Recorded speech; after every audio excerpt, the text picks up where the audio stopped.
අයිබෝන් දරුවනේ පොඩි හෑන්ඩ්ස් අප් එකක් දෙන්න බලන්න මම කියන එක ඇහෙන කට්ටිය පොඩි හෑන්ඩ්ස් අප් එකක් දෙන්න බලන්න මම කියන එක ඇහෙන කට්ටිය එහෙනම් අද අපි පටන් ගමු අපේ ලව්ගිනි කියන පාඩම ඔක්කොටම කලින් ඔයාලට සුබ උදෑසනක් වෙන්න කියලා ප්‍රාර්ථනා කරනවා පුතේ නේද අද පොඩ්ඩක් වෙනස් විදිහකට මේ පන්තිය කරන්න හිතුණා පොඩි අත්දැකීම් ටිකක් එක්ක අපේ අද පාඩම තමයි ලැබුගිනි හරි අපේ අද පාඩම තමයි පුතේ ලැබුගිනි කියන්නේ හරි තව පාරක් අතුසන මං කියන එක ඇහෙන කට්ටිය පැහැදිලි වැහෙන කට්ටිය ගැටලුවක් නැහැ හොඳට ඇහෙනවා කියන කට්ටිය හොඳට ඇහෙන කට්ටිය රයිට් නේ ගැටලුවක් නැහැ හරි ලැබුගිනි හරි ලැබුගින්න කියන්නේ මොකක්ද කියලා බලමු අපි හරි ඔයාලගේ ටියුට් එක ගන්න පුතේ අදට හරි ඔයාලගේ ටියුට් එක ගන්න අතට ටියුට් එකේ ලැබුගිනි ගැන තමයි කතා කරලා තියෙන්නේ ලැබුගිනි ගින්නක් ඇතලීම සඳහා සම්පූර්ණ විපු සාධකයි ඔක්කොටම කලින් දැන් මගේ මේ බෑග්ග්‍රවුන්ඩ් එක ගැන හිතන්න මම මේ ඉන්න තැන ගැන මොකද්ද කියන්න පුළුවන් ඔයාලට හරි ගිනි ගන්නවා පේනව නේද අතුස්සන ගිනි ගන්නවා පේන කට්ටිය මම මේ ඉන්න බෑග්ග්‍රවුන්ඩ් එකේ ගිනි ගන්නවා පේන කට්ටිය මගේ පිටිපස්සේ මේ ගින්නක් තියෙනවා පේන කට්ටිය මෙතන මේ පිටිපස්සේ නිකම් මේක සාමාන්‍ය ගින්නක් නෙවෙයි අපි බලමු මේ ගින්න ඇත්තටම මේ වීඩියෝ එකක් රයිට් ඔක්කොටම කලින් මේක බලලෙමුකෝ නේද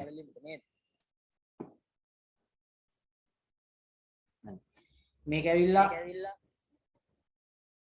හරි ඕස්ට්‍රේලියා බුෂ් ෆයර් එක ඒ කියන්නේ ඕස්ට්‍රේලියාවේ සිද්ධ වුණා මෑතක කියන්නේ දැන් අවුරුද්දකට එකමාරකට විතර කලින් ඕස්ට්‍රේලියාව සම්පූර්ණ වනාන්තර සෑන් තොගයක් විනාශ වුණා ගිනි අරගෙන හරි මේ ඇවිල්ලා ඒ ඕස්ට්‍රේලියාවේ තිබිච්ච ගිනි ගැනීම මේක මේ කැලයක් තමයි ගිනි ගත්තේ හරි කැලයක් ගිනි ගන්නවට තමයි පුතේ කියන්නේ මේ ලැබුගින්නක් කියන්නේ කැලයක් ගිනි ගන්නවා. ඉතින් කැලයක් ගිනි ගන්නවා කියන්නේ කැලයක් ගිනි තියන්නේ කොහොමද? කොහොමද කැලයක් ගිනි තියන්නේ? මෙන්න මේ ෆොටෝ එක තමයි නේද? බෑග්ග්‍රවුන්ඩ් එකට තියෙන්නේ රයිට්. ඒතර බලන්න මේ කැලයක් ගිනි ගන්නවා කියවම ලේසිද බලන්න මේ ලේසි පාසු වැඩක්ද බලන්න මේ. හරි? බලන්න මේ කැලේ ගිනි ගන්නකොට මේක ලේසි පාසු වැඩක්ද කියන්නේ. මේක නිකන් මේ නේද? හිතන්න මා ගිනි ජාලාවක් මැද අපි ඉන්නවා. කැලයක් අනික තමයි මේ කැලේ ගින්න ගැන කතා කරනකොට මේ කැලේ ගින්න ලේසි පාසු නෑ. මේ කැලේ ගින්න නිවන්න ගියාමත් ලේසි පාසු නෑ. හරි. මේ වගේ අවස්ථාවක්. දැන් මේක ඇත්තටම ලංකාවේ අපිට අත්දකින්න වෙන අවස්ථාවක්. ඔයාලට සමහර වෙලාවට දැන් ওই පැත්තට නම් ඉච්චර ලොකුවට පේන්නේ නැහැ. දැන් නුවර ටවුන් එක වට එහෙම ආවම සමහරවිට ඔයාලට හන්තාන රක්ෂිතය ගිනි ගන්නවා පේන සමහර දැන් වියලි කාලවලට සාමාන්‍යයෙන් රත් වෙන කාලවලට පෙබරවාරි ජනවාරි පෙබරවාරි වගේ කාලවලදී සමහරලාට එහා පැත්තේ හන්තාන කන්ද පේනකොට හන්තාන කන්ද ගිනි ඇවිල්නවා මේ. ඒවත් ලැබුගිනි තමයි. හැබැයි ඒවා ඇවිල්ලා මේ මිනිස්සු හරි මිනිස්සු හදන ලැබුගිනි. ඒ කියන්නේ මිනිස්සුන්ට ලැබුගිනි හදන්න පුළුවන්. හරි මිනිස්සුන්ටත් ලැබුගිනි හදන්න පුළුවන්. ලැබුගින්නක් ඇති කරන්න පුළුවන්. ඒ කියන්නේ මේ මිනිස්සු කියලා කියන්නේ මහා අමුතු జాතියක්. හරි මහා අමන జాතියක්. මම මිනිස්සුත් තමයි ඔයාලත් මිනිස්සුත් තමයි. නමුත් මිනිස්සුන්ටත් පුළුවන් ඒක එහෙම කරන්න. හැම මිනිස්සෙම නෙවෙයි ඉතින් එතන ඉන්නවා ඒ මොකද මිනිස්සු ඉන්නවා අර මිනිස්සු ඉන්නවා රයිට්. ඉතින් එතන පරිසරය ගැන හිතන්නේ නැති සත්තු ගැන හිතන්නේ නැති දැන් හිතන්න මෙන්න මේ ලැබුගින්න මෙන්න මේ බෑග්ග්‍රවුන්ඩ් එකේ තියෙන ලැබුගින්න මේ ලැබුගින්න නිසා සත්තු කීයක් මැරෙන්නේ නැද්ද? හරි. මේ ලැබුගින්න නිසා පොඩි සත්තු නාග නැහැ. කියන්නේ උන් කොහේ යන්නද? හරි. උන් කොහේ කියලා යන්නද කියලා හිතන්නකෝ නේ. සතෙක් ඔකට නිවා ගන්න දන්නේ නැහැ. කො සත්තු කූඩු මේ සත්තුන්ගේ වාසස්ථාන කොච්චර නැති වෙන්නේ නැද්ද? පැටවු එක්ක කොච්චර අලු වෙලා යන්නේ නැද්ද? හරි. පැටවු කී දෙනෙක් නම් නැති වෙන්නේ නැද්ද අම්මලාට? අම්මලා කී දෙනෙක් නැති වෙන්නේ නැද්ද පැටවුන්ට? මේක මහා විනාශයක්. ඉතින් මේ ලැබුගින්න ගැන තමයි දැන් කතා කරන්නේ පොඩ්ඩක් බලමු වීඩියෝ එක. ඔන්න ලැබුගිනි නිවන්න වතුර දාන විදිය. හරි. මේක මාර කෝස් එකක් පුතේ. සෙල්ලම් නෑ ලැබුගින්න ගැටුනොත් එහෙම.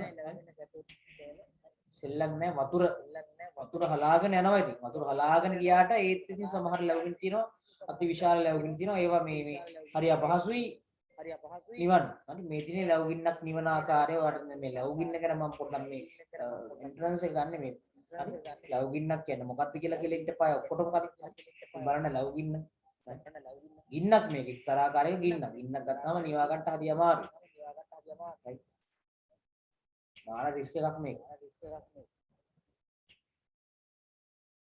හොඳට බලන්න වීඩියෝ එක දිහා ප්‍රබන් මෙන්න මේ ඉන්නවා අස්වැයෙක් ඉන්නවා මේ අස්වැය ඇවිල්ලා මෙන්න මේකේ මේ සීමාවටම ඇවිල්ලා ඉන්නේ ඌ දන්නා ඌට තව ටිකකින් ෂොට් එක හම්බ වෙනවා කියලා කියන්නේ ඌගේ ගාවට ගින්න එනවා කියලා දන්නවා මේ විදිහට ගින්නක් කරනකොට සාමාන්‍යයෙන් සත්තු දුවනවා හරි ඒකයි කතන්දරයක් නෑ සත්තු දුවනවා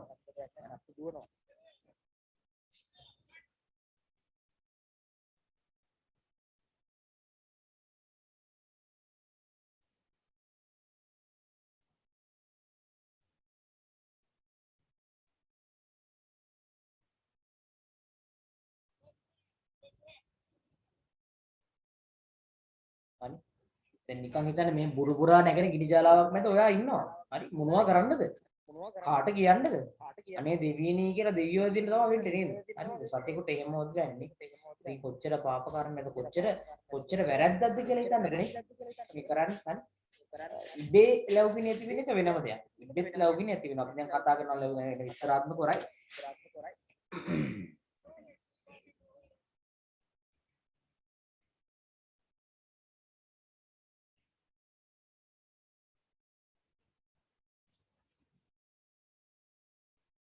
ඔයාලට මේ වීඩියෝ එක මම දාන්නම් WhatsApp එකටවත් දාන්නම් මේ වීඩියෝ එක මම හිතන්නේ ඔයාලට කැඩි කැඩි තමයි පේන්නේ හරි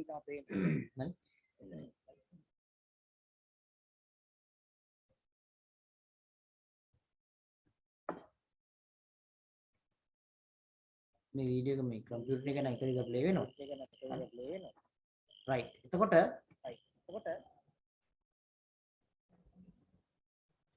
දැන් මේ වීඩියෝ එක බලවුවා ඇති දැන් අපි යම් පුතේ මාතෘකාවට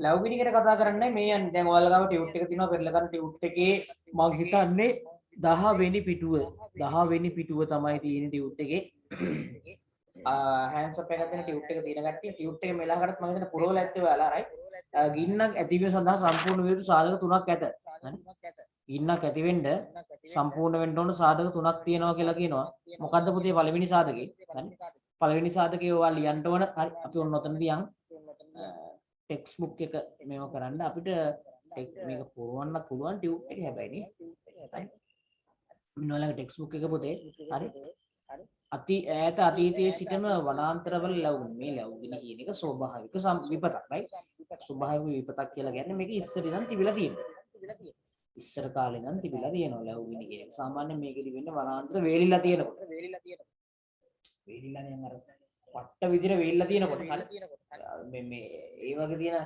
අකුණු ගහන අවස්ථා තියෙනවනේ අකුණු ගහනකොට right එතකොට අකුණු ගහනකොට ඒ වගේම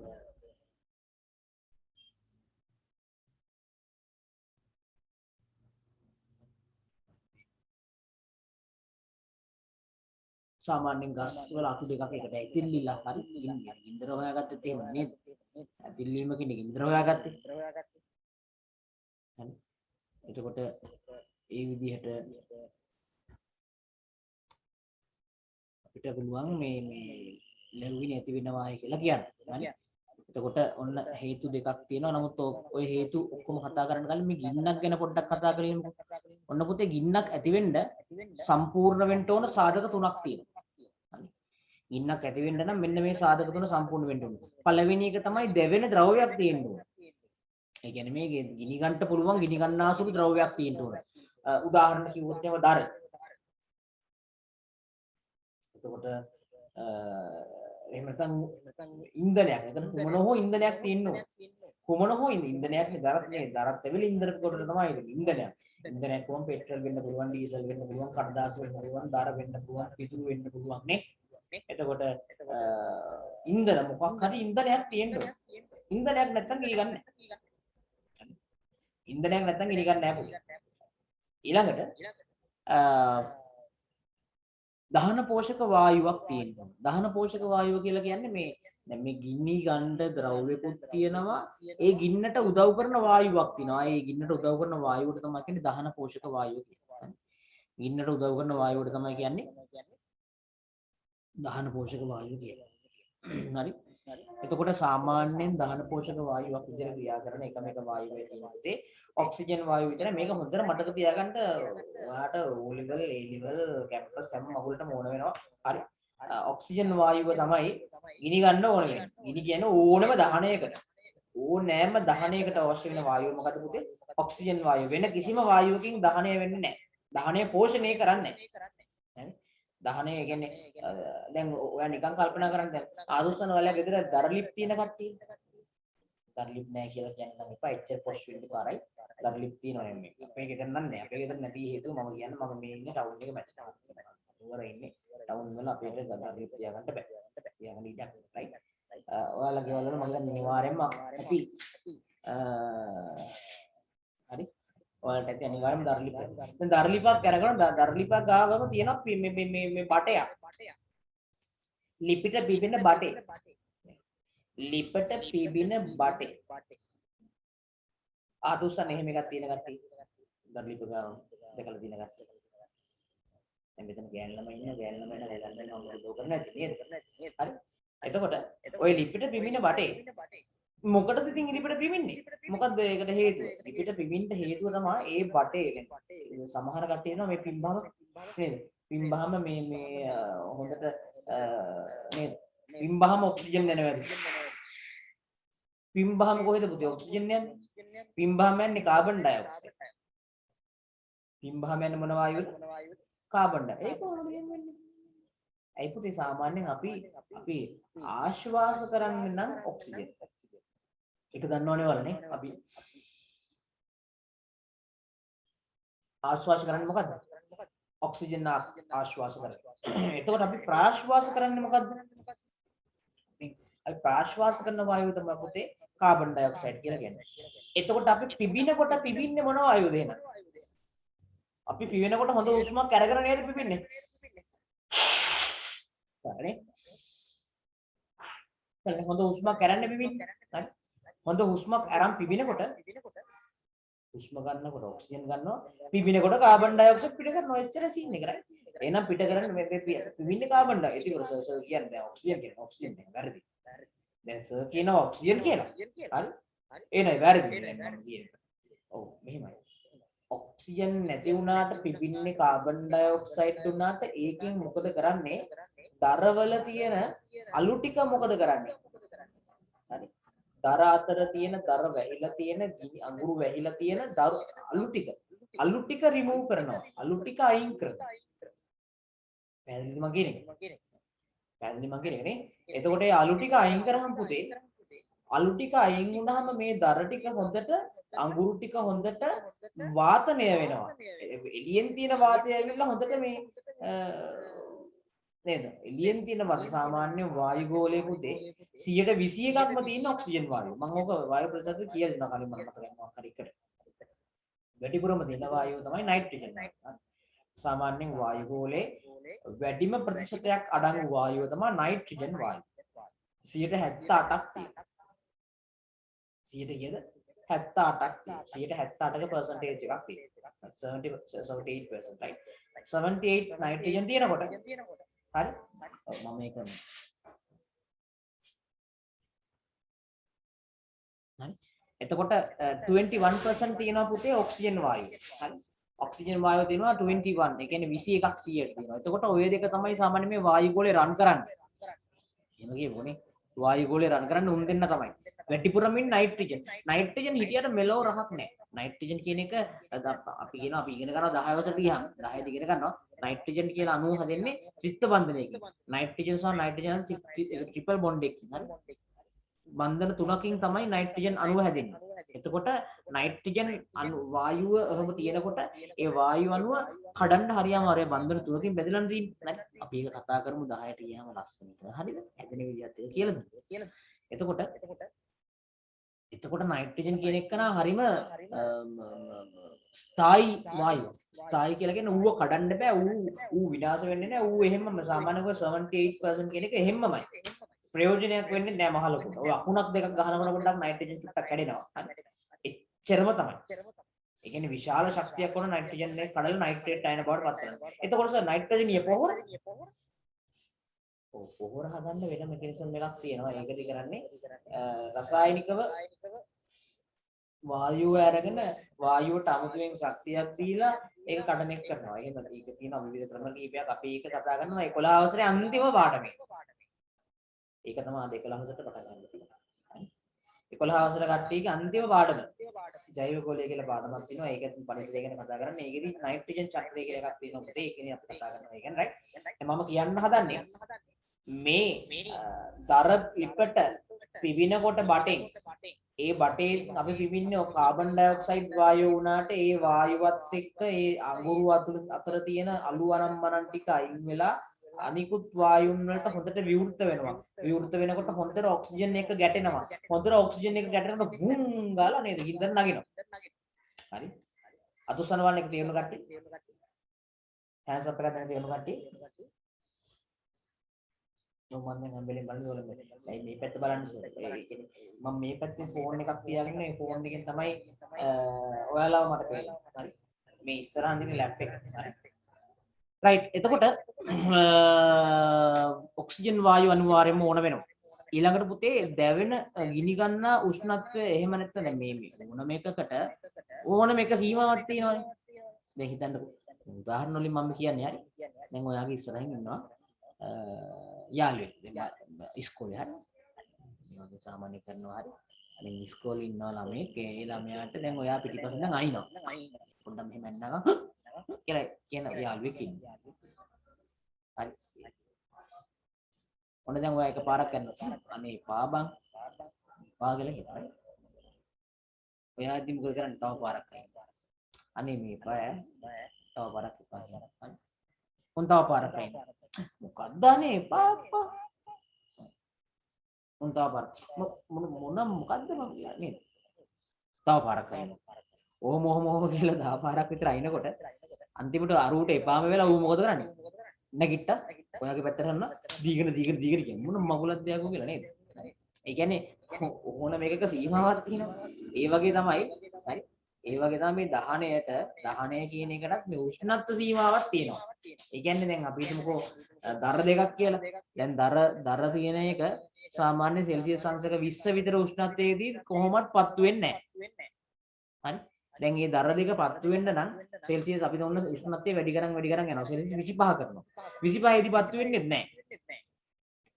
අපි කොච්චර ඔක්සිජන් දුන්නත් කොච්චර වින්දර ගවුවත් පත් වෙන්නේ නැහැ. ලාම් සෙල් ටිකක් දැම්මොත් ටස් කරලා ඇවිල්ලා හැබැයි ඒත් ආයෙසරෙන් නිවිලා යනවා ලාම් සෙල් ටික ඉවිච්චනවා. කොහොම උෂ්ණත්වය වැඩි කරන් යනකොට ඔන්න 55 60 වගේ වෙනකොට හරි 60 විතර වෙන සීමාව වෙනකොට තමයි හරි 60ක විතර සීමාව වෙනකොට තමයි දර ටික ජූස් ගාලා පත් වෙන්න පටන් ගන්නේ. ආන් එහෙම ඕනම දෙයක් ගිනිගන්න පටන් ගන්න උෂ්ණත්වයක් නියත උෂ්ණත්වයක් තියෙන මේක පරීක්ෂණාත්මකව හොයාගෙන තියෙනවා නේ ඕනම ද්‍රව්‍යයක් ගිනිගන්න පටන් ගන්න උෂ්ණත්වයක් තියෙනවා හරි අර නේද අර ඉස්සරහ එකාට අයින්කොට ඌ පළවෙනි පාරෙන්ම මොකුත් කියන්නේ නැහැ අනේ නතර වෙන්න අනේ පොඩ්ඩක් එපා අනේ හනම්ම පොඩ්ඩක් කියන්නේ හැබැයි ඌගේ සීමාව ඉක්මවා ගියාම ඌ මොකද කරන්නේ සමහර වෙලාවට ඌ එහා පැත්තේ තියෙන මේ පැන්සල් පෙට්ටිය වල ඩූම් ගාල එකක් ගහයි අතුස්සන් එහෙම දෙකින් තියෙන කට්ටිය සමහරවිට ඔයාලා හරියද අර ශනික කෝපය වගේ දේවල් ඇති වෙන වගේ වෙලාවල් රයිට් එතකොට මේ මම කියන්නේ මේ වගේ තමයි මේ අවම ගිනිගන්න පටන් ගන්න උෂ්ණත්වයක් තියෙනවා අන්න ඒකට කියනවා පුතේ ජ්වලන උෂ්ණත්වය කියලා මොකක්ද කියන්නේ ඒකට ජ්වලන උෂ්ණත්වය කියලා කියනවා එතකොට අන්න එහෙම ජ්වලන උෂ්ණත්වයටපත් වෙන්නත් ඕනි රයිට් ජ්වලන උෂ්ණත්වයටපත් වෙන්නත් ඕනි එතකොට ගින්නක් ඇති වෙන්න පුතේ සම්පූර්ණ සාධක කීයක් තියෙන්න ඕනද 3ක් තියෙන්න ඕනි. එතකොට මම මේ ඔයාලා වෙනුවෙන් හදපු නෝට් එකේ හරි මට මතක විදිහට මම මේක කම්ප්ලීට් කරලා නැහැ.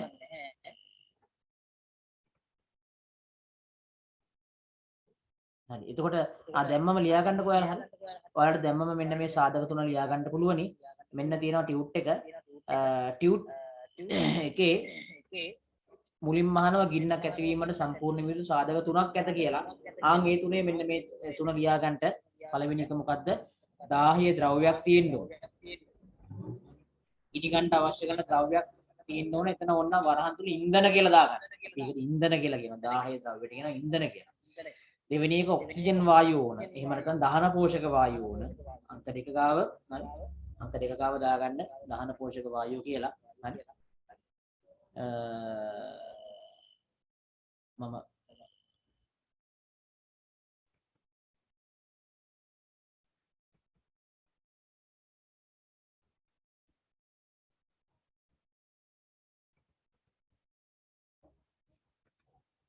හරි. මෙන්න මෙතන එක තියෙන තැන මෙන්න මෙතන දාගන්න මොකද්ද? එකක් දාගන්න මෙතන දෙක තියෙන තැන තව එකක් දාගන්න තුන දෙක තැන තව එකක් දාගන්න. හරි. පේනවනේ නේද? හරි. මම හිතන්නේ ඒක පේනවා ඇති.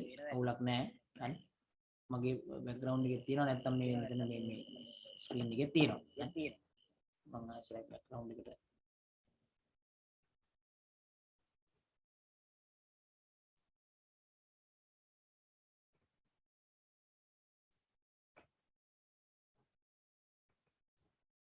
හරි. එතකොට ඈත අතීතයේ සිටම වනාන්තරවල ලැබෙන ඉස්සරහම මේක තිබුණා. ඉතින් මේක අද ඊයේ පටන් ගත්ත එකක් නෙවෙයි. එහෙම නෙවෙයි right. වනාන්තර වියලී ඇති විට අකුණු ගැසීම් වැනි ස්වභාවික හේතු නිසාද? මොන ස්වභාවික හේතු මොකද්ද? අකුණු ගැසීම්. වැරදීමකින් හෝ ඔතන ස්වභාවික හේතු අකුණු ගැසීම වැනි ස්වභාවික හේතු කියන එක highlight කරගන්න. අකුණු ගැසීම වැනි ස්වභාවික හේතු කියන එක highlight කරගන්න. හරි. අකුණු ගැසීම වැනි ස්වභාවික හේතු කියන එක highlight කරගන්න. මෙන්න මේ මම highlight කරලා පෙන්නලා තියෙන එක highlight කරගන්න. වැරදීමකින් හෝ උවමනා වෙන්න ගිනි තැබීම නිසාද ලැබුගිනි ආරම්භ වේ. හරි. වැරදීමෙන් ගිනි තියන්න නේද? වැරදීමකින් ගිනි තියන්න. දැන් ඇත්තටම මෙහෙම එකක් තියෙනවා. වැරදීමෙන් ගිනි තියනවා කියන එකේදී සමහර වෙලාවට පොඩි ගිනි පුපුරක් ගිහිල්ලා. හරි. ඒ වගේ හරි.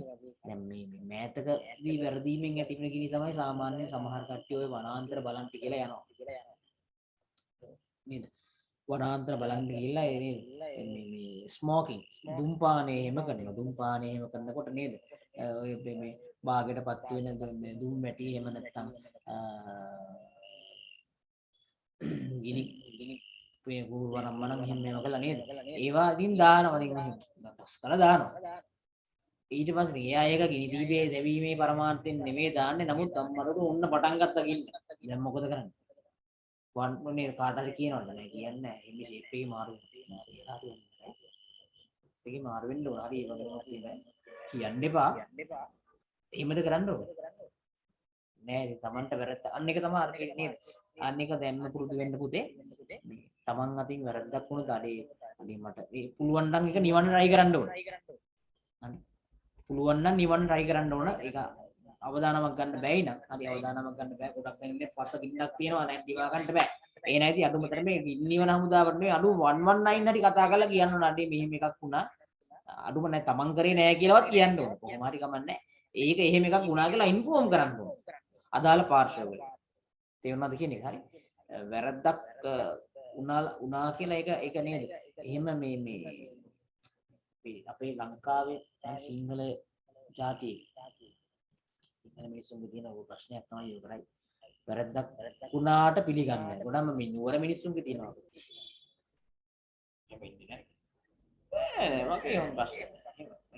එහෙම නෙවෙයි. Tamanට වැරද්දක් වුණා නේ සෝරි.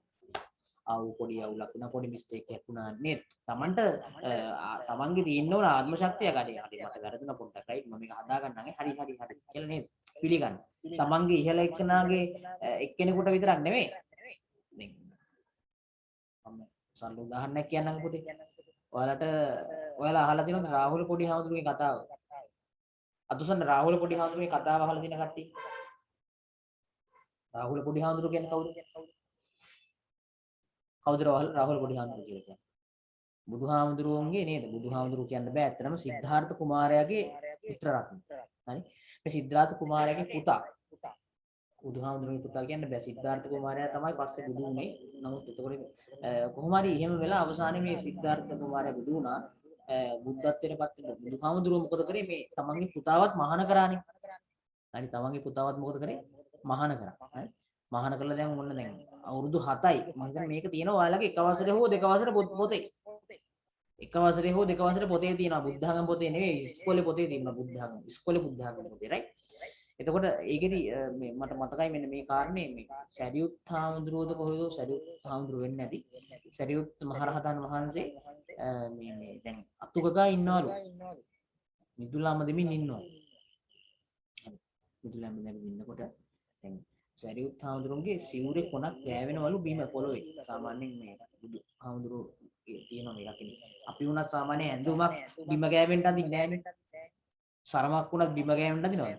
දැන් ඔයාලා මේ බිම ගෑවෙන්න අදින්නේ නැහැ. ඉතින් එහෙම කියලා නේද? එහෙම කියලා මේ බිම නොගෑවෙන්නම දනිස්සරත් උඩින් ඉන්න රෝන් ගාලා දින්න එපා. ඒක එහෙමයි.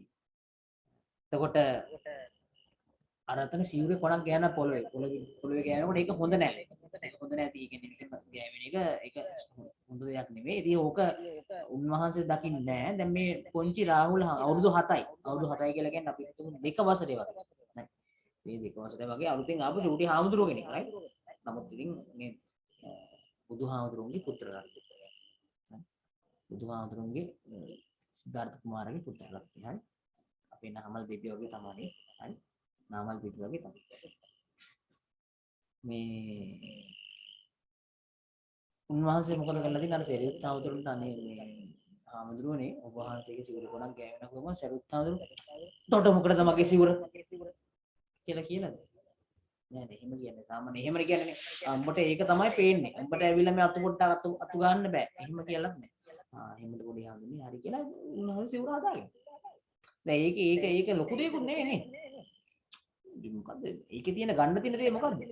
අර මහරහතන් වහන්සේ කියන්නේ. මහරහතන් වහන්සේ අර අවුරුදු 7 පොඩි සාමණේර හාමුදුරුවෝ කියපු දේ අහලා මේක මගේ අතින් වෙච්ච එහෙම වැරදි කියලා කියන්නේ මගේ අතින් වෙච්ච වැරද්දක් කියලා අවබෝධ කරගෙන එහෙමද පොඩි හාමුදුරනේ කියලා හදාගත්තා. ඉතින් ඕක තමයි නිහතමානීකම කියලා කියන්නේ. මේ පුතේ. හාමුදුරනේ කියලා කියනවා right. ඒතර නිහතමානීකම කියලා කියන්නේ දරුවෝ ඕනෝකට. right. ඉතින් ඕක නිසා මේ Taman අතින් මොකක් හෝ දෙයක් වුණොතින් අනේ ඔව් මගේ අතින් එහෙම එකක් වුණාය කියලා පිළිගන්න තියෙන හැකියාව ආත්ම ශක්තිය පෞරුෂය අපිට තියෙන්න ඕන. ඒක තියෙනවා නම් පුතේ ඇත්තටම මේ ඔබට ඕනම නේද? ඕනම පරිසරයක සබාය වෙන්න පුළුවන්. මගේ අතින් තමයි මේක උනානේ සෝරි සර් නේද? හැම වෙලේම කටේ තියාගන්න නේද? වැරද්දක් වුණොත් අනේ සමා වෙන්න. එක්ක සමා වෙන්න කියලා සිංහලෙන් කියන බෑ නම් අනේ සෝරි. අනේ සෝරි අයියෝ සමා වෙන්න ඕනේ. අනේ මම පොඩි වැරද්දක් වුණේ නෑ. අනේ පොඩ්ඩක්. එහෙම පොඩ්ඩක් නේ තමන්ගේ තියෙන්න ඕන මේ right. ඒවා ජීවිතේට හදාගන්න මම මේ කියන්නේ හරි. ඔයාලා දැන් ඔයාලට ඔක ඕන වෙනවා 10 සහ 11ට ගියාම අයියේ 10 සහ 11ට ගියාම අපිට ප්‍රශ්න පත්‍ර කරන්න වෙනවා. ප්‍රශ්න පත්‍ර කරලා තමයි මම ප්‍රශ්න පත්‍ර කරලා අන්තිම විභාගයට ප්‍රශ්න පත්‍රිත කරනවා. ඒක කරනකොට දැන් කලින් ප්‍රශ්න පත්‍ර කරනකොට සමහර කට්ටිය ඉන්නවා මේ එයා කරලා තියෙනවා වැරදි. දැන් මම සාකච්ඡා කරනකොට මම සාකච්ඡා කරන උත්තරේ හරි ලියාගෙන මේ අයියා හරියට ලියුවා කියලා අත උස්සනවා. සමහරට එයා හරියට ලියුවා කියලා කියනවා. එහෙම නෙමෙයි. ආසෝ මට ඒක මං අහනවා. මම සාමාන්‍යයෙන් ප්‍රශ්න අහනවා මේක හරි ගාගේද වැරදි ගාගේද කියලා අහනවා. දැන් ඔයාලත් කතා කරනවා වගේ තමයි. එතකොට ඉතින් හරි කියලා අත උස්සනවා දැන්. එතකොට ඉතින් මම දන්නවා ඉතින් මෙයා මේ හරි කියලා නෙමෙයි අත උස්සන්නේ. හරි බොරුවට. ඉතින් ඒක රැවටෙන්නේ තමන්මයි. හරි. තමන්ගේ අතින් වැරද්දක් වුණාම පිළිගන්න පුළුවන්.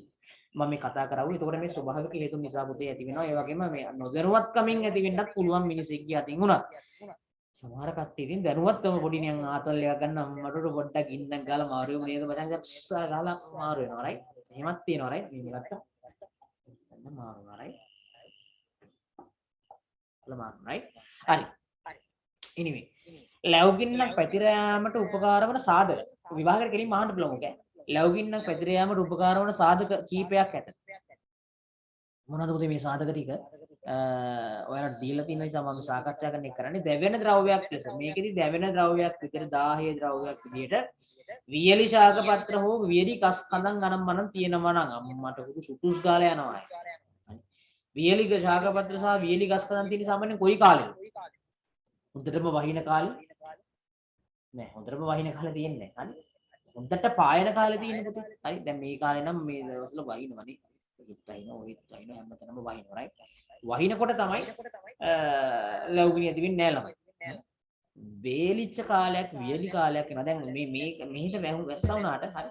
මේ වගේ දවස්වල පොඩි අම්මගුරු පැත්ත ගියා. ඒ පැත්තේ පුතේ පායනවා කියන්නේ මාර පෑවිල්ල.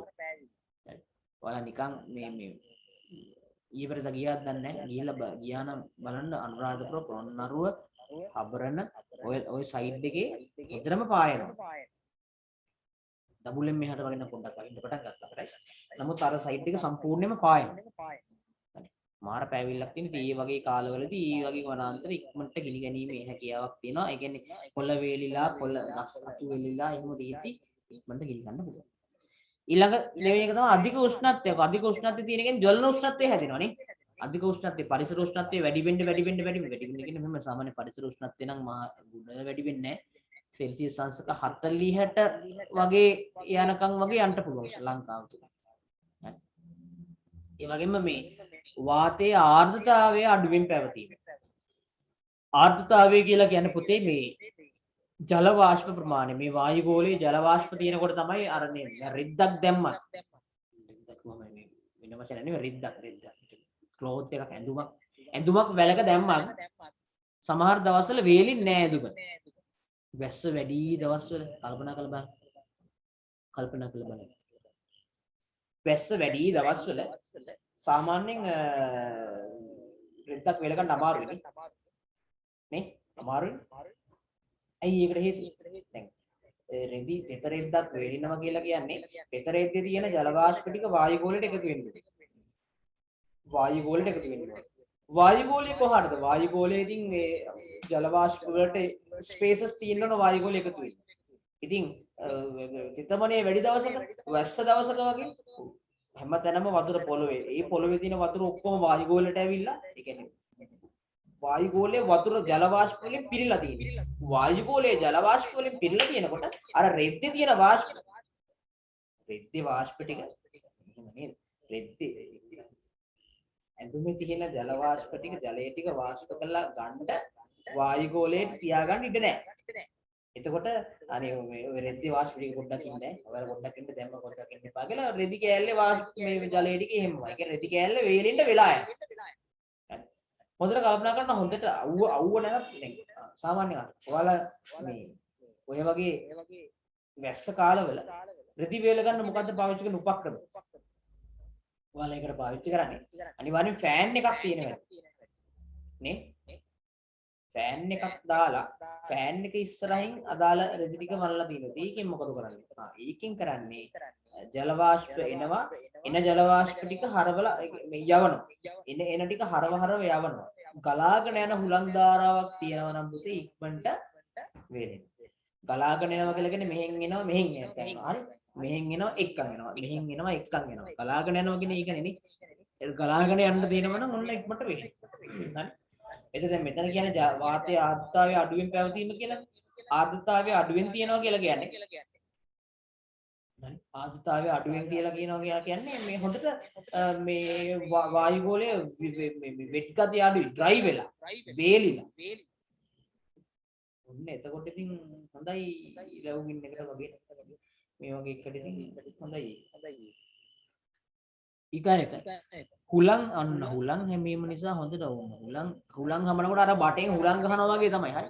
හොඳ හුලඟක් එහෙම තියෙනවා නම් පට ගාලා ඇවිලිනවා. I think මේ හුලඟ තියෙනවා නම් පට ගාලා මේක ඇවිලිනවා. ඒ වගේම පට ගාලා මේක පැතිරීගෙන යනවා. right. ඒ වගේම ප්‍රදේශයේ බෑවුම් සාමාන්‍යයෙන් මේ බෑවුමක් තියෙන ප්‍රදේශයක් නම් මතක තියාගන්න සාමාන්‍යයෙන් බෑවුමෙන් උඩට තමයි ගින්න යන්නේ. සාමාන්‍යයෙන් ගින්දර යන්නේ උඩට.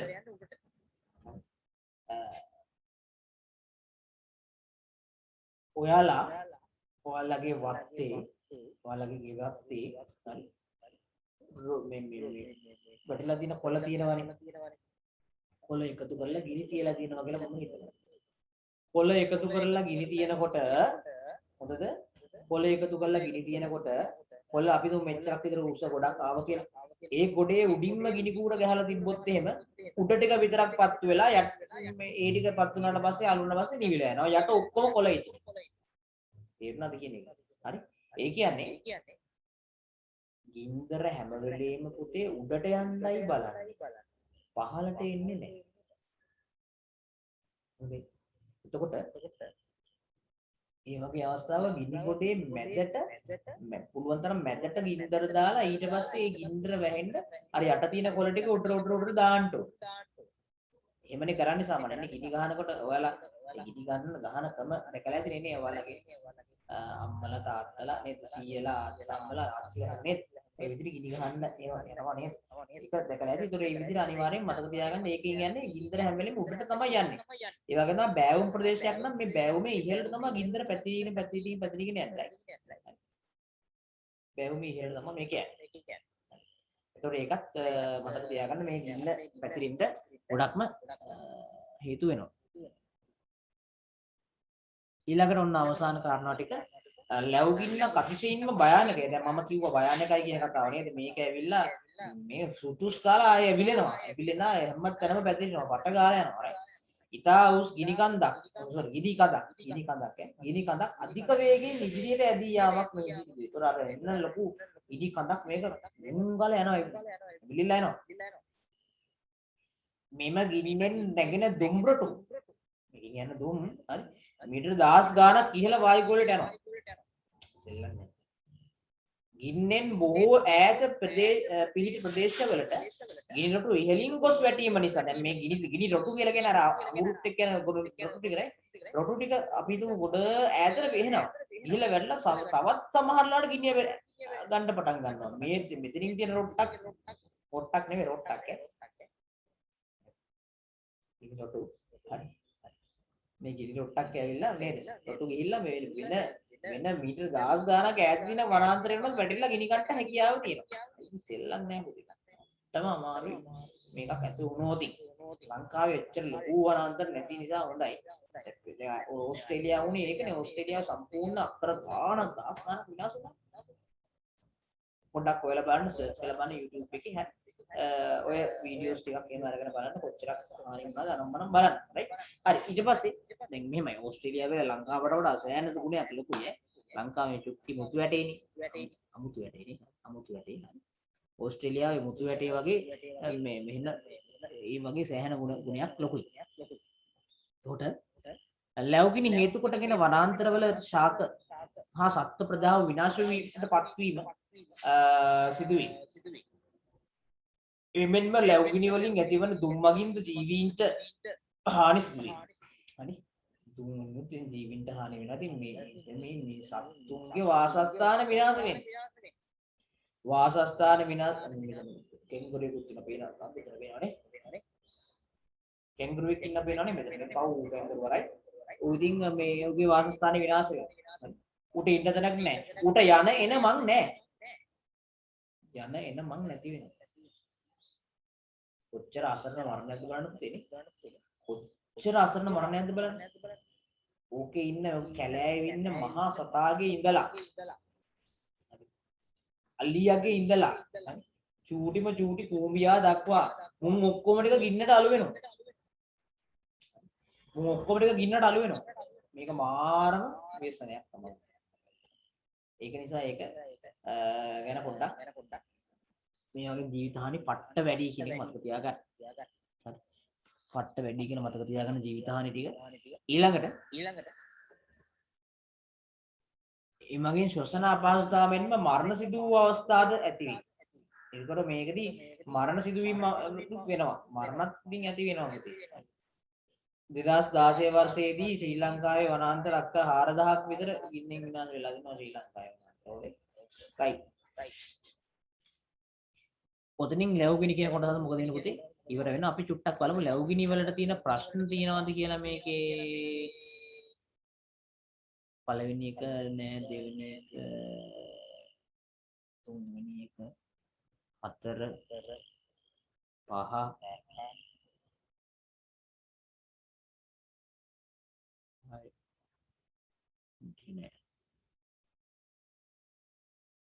5 right මෙන්න තියෙනවා පුතේ තුන්වෙනි ප්‍රශ්නේ කරමු බලන්න ටාර් ගාලා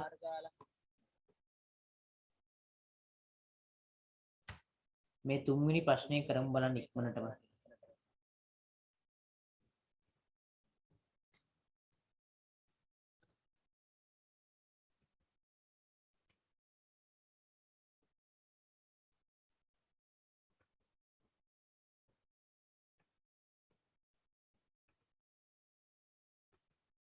මම මේකේ අදාළ ප්‍රශ්න දෙන කොටස විතරක් කපලා මේව කරන්න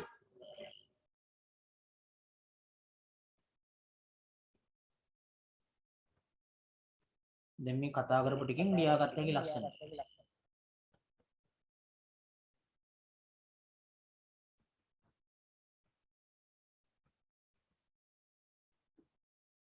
පටන් ගන්න දරුවෝ ලියන්න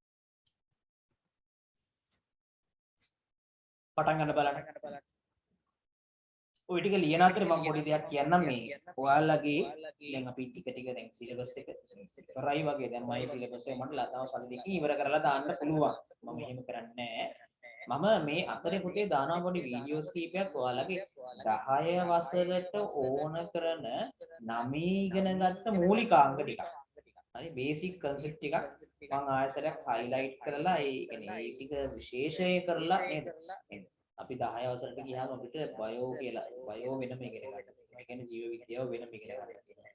රසායන විද්‍යාව පාඩම් වෙනම ඉගෙන ගන්න තියෙනවා. හරි. එතකොට භෞතික විද්‍යාව පාඩම් වෙනම ඉගෙන ගන්න තියෙනවා. හරි. ඉතින් ඒවට අදාළ කරන මූලික දේවල් හරි. මූලික දේවල් තියෙනවා මේ 9ේදී අපිට එක උගන්වලා තියෙනවා. දැන් මමම උගන්වපුවා තියෙනවා. දැන් මම උදාහරණයක් කියන ආලෝකය කියන පාඩමක් තියෙනවා.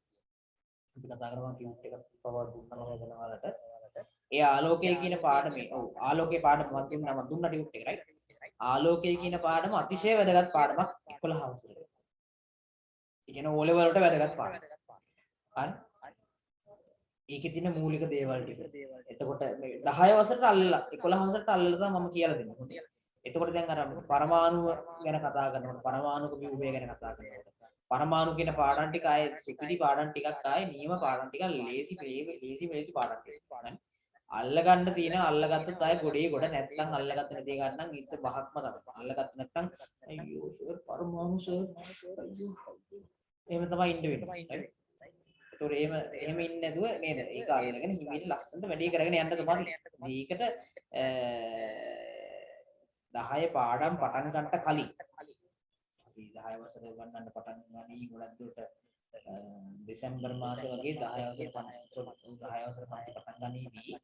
ඒ 10 පන්ති පටන් ගන්නට කලින් 9න් 10ට යන ඔයාලට බේසික් ටික මූලික දේවල් ටිකක් වෙනම ලෙසන් සීරීස් එකක් මම හදන්න හිතාගෙන ඉන්නේ. හරි. වීඩියෝ දෙකක් තුනක් දානවා ඒකට. ඒවට ඒක අනිවාර්යයෙන්ම බලලා ඒකට ලෑස්ති වෙන්න, රෙඩි වෙන්න, රයිට්? ඒත් එකම මම ඔයාලට ආවර්ත වගුව කියලා දීලා තියෙනව නේද? ආවර්ත වගුව මට මතකයි මම කියලා දුන්නා. කටපාඩම් කරලාත් කියලා දුන්නා වගේ මතකයක් තියෙනවා මම. අර hydrogen, helium, lithium, beryllium, boron කියන එකේ රයිට්? ඒවා හැම අතිශය වැදගත් 10ට. දැන් මේ ඉතින් කටපාඩම් කරලා තියාගන්න පුළුවන්. හොඳයි. දැන් ඉතින් 10 වගේ තමයි ඉන්නේ. මේ මැති මකුලක් නැහැ. දැන් ඉස්කෝලේ පටන් ගත්තා. දැන් මේ 3 වෙනි වාරේ. 3 වෙනි වාරේ දැන් නේද? කොහොමත් ඔයාලව ඊළඟ වසරට ඉස්කෝලෙන් පාස් කරයි පෙබරවාරි මාසෙ. ඉස්කෝලෙන් ඔයාලා 10ට දාන්නේ පෙබරවාරි මාසෙ. හරි. ජනවාරි අග විවාහ දීලා නේද? අනිවාර්ය දීලා එහෙම දෙයක් කරાવી ඉතින් සැලසුම් වලට මම නෙවෙයි අමාත්‍යාංශයෙන් එතකොට අපි ඉතින් ඒ වෙනකොට අපි ඔයාලා වයසින් වැඩිලා ඉන්නේ දැන් ඔයාලට තේරෙනවනේ යමක් තමයි අපි අරමුණ මොකද්ද ඕ ලෙවල් නේ අපි අරමුණ ඕ ලෙවල් හරි මේ ළඟ තියෙන මේ ඉති විදි චුටි විභාග නෙවෙයි අපි අරමුණ අපි O level සාමාන්‍ය පෙළ විභාගයේ අරමුණ සාමාන්‍ය පෙළ විභාගයට ඒ 9ක් දාන්න ඕනේ. හරි ඒ 9 තමයි අරමුණ. ඒ අරමුණටයි අපි යන්න ඕනේ. හරි එතකොට මේ චුටි මේ එක එක මේ මනන් කරනවා ඒවා දන්නේ අදාළ නැහැ. රයිට්. ඔයාගේ ගමන ඔයා යන්න ඕනේ. හරි. වෙන කවුරුත් ඔයාට මේ අනේ මෙන්න ඔයාට උපාධියක් මෙන්න ඔයාට O level ඒ 9 මෙන්න ඔයාට A level එක කියලා කවුරුත් ගිහින් මෙන් කරලා දෙන්නේ නැහැ. ඔයයි ගන්න ඕනේ. හරි. ඔබයි ඒක ගන්න ඕනේ. හොඳට මතක තියාගන්න එක. රයිට්. ඉතින් ඒකට ඔබ මහන්සි වෙන්න ඕනේ. ඔයා මහන්සි වුණ නැත්නම් පුතේ මේ වැඩේ කරන්න බෑ. ඔයා මහන්සි වුණ නැත්නම් ඒක කරන්න බෑ. මුකානේ සක්කරය නෙමෙයි නේද? ජනාධිපති කුදාර පුළුවන් නේ. ලංකාවේ නම් පුළුවන්. මෙන්න සක්කරයාගේ නේද? සක්කරයටවත් කාටවත් කරන්න බෑ. නමුත් ජනාධිපතිට පුළුවන් කරන්න. අගමැතිටත් පුළුවන් කරන්න. ඒ දෙක හැරුණකොට අනිත් අයට කරන්න බෑ. තාත්තා ජනාධිපතිද? නෑනේ. තාත්තා අගමැතිද? නෑනේ. අම්මා ජනාධිපතිද? නෑනේ. අම්මා අගමැතිද? නෑනේ. නැත්තම් වැඩ කරපළ. එච්චරයි.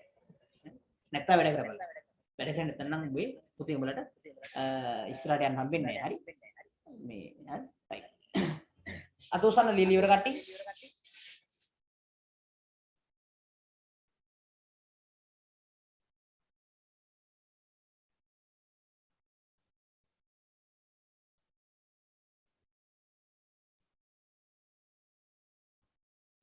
රයිට් අපි උත්තර ටික ලියමු.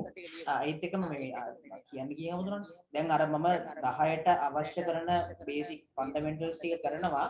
ඒක නිසා දැන් යාළුවෝ ඉන්නවා නම් 10 වසරෙන් අපේ පන්තිට එන්න හිතාගෙන හරි 10 වසරට අපේ පන්ති 10 වසරට එන්න ඕන මේ සර්ගේ ක්ලාස් එකට කියලා හිතන් ඉන්නවා නම් යාළුවන්ට කියන්න මේ එන්න මාසෙම වගේවත් සම්බන්ධ වෙන්න කියලා කියන්න. මොකද අර බේසික් දේවල් ටික ෆන්ඩමෙන්ටල්ස් ටික දැන් කතා කරනවානේ. හරි. එතකොට ඒව කතා කරනකොට මේ ඒවා මිස් වෙයි. ඉතින් ඒවා මිස් වුනහම 10 දී මට අමාරු වෙනවා ආයසරයක් එයාට මට එඩි කියලා දෙන්න වෙනවා. ඉතින් ඊට වඩා ලේසි නේද? එයාටත් පුළුවන් නම් තව මාසයක් දෙකක් තියෙනවා. මොකද අපේ පාඩම් දැන් මේ 9 පාඩම් ටික ඉවරයි දැන්. ඉවරයි වගේ තමයි. හරි. මේක මේ නේද ගිහින් ලැබුගිනි කරන්න මෙච්චර වෙලාවක් යන්නේ නැහැ. ඔයාලා බලන්න වැඩි සර් මොකද මෙච්චර මේ ඇදගෙන යනවා පාඩම මම මේක අදින්නේ නැහැ. මම මේක කියලා දෙනවා. කියලා දෙන ගමන් ඔයාලට ජීවිතේට දෙයක් කියලා දෙනවා. උත්තරයක් ලියා ගන්න කියලා දෙනවා. හරි. ඒ කාරණා ඔක්කොම ටික කියලා දෙනවා. 10 වසරට මොනවා හරි ඕන දෙයක්ත් කියලා දෙනවා. ඒක නිසා මේ යාළුවෝ ඉන්නවා නම් සම්බන්ධ වෙන්න කියලා කියන්න. අපි යන් උත්තර වලට. ඉන්න ගැටීමට සම්පූර්ණ විදු සාධක 3ක් ලියන්න කියලා කියනවා. ඔව් පළවෙනි එක තමයි මොකද්ද? පළවෙනි එක තමයි 10 වෙන ද්‍රව්‍යයක් තියෙන්න ඕනේ. 19 වන ද්‍රව්‍යයක් තියෙන්න ඕනේ. හරි. අර සාධක 3 ලිව්වනම් හරි. 19 වෙන ද්‍රව්‍යයක් තියෙන්න ඕනේ.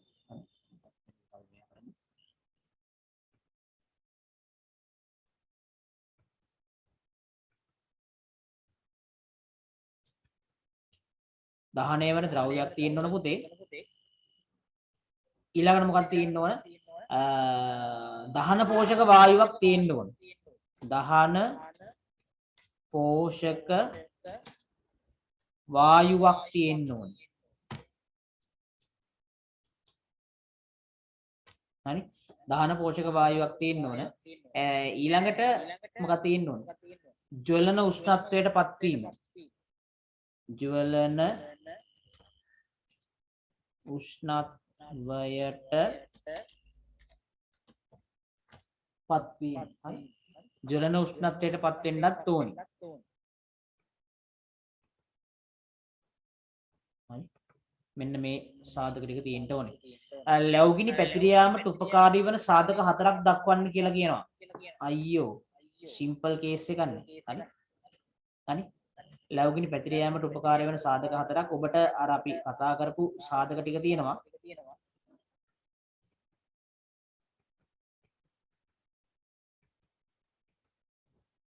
හරි.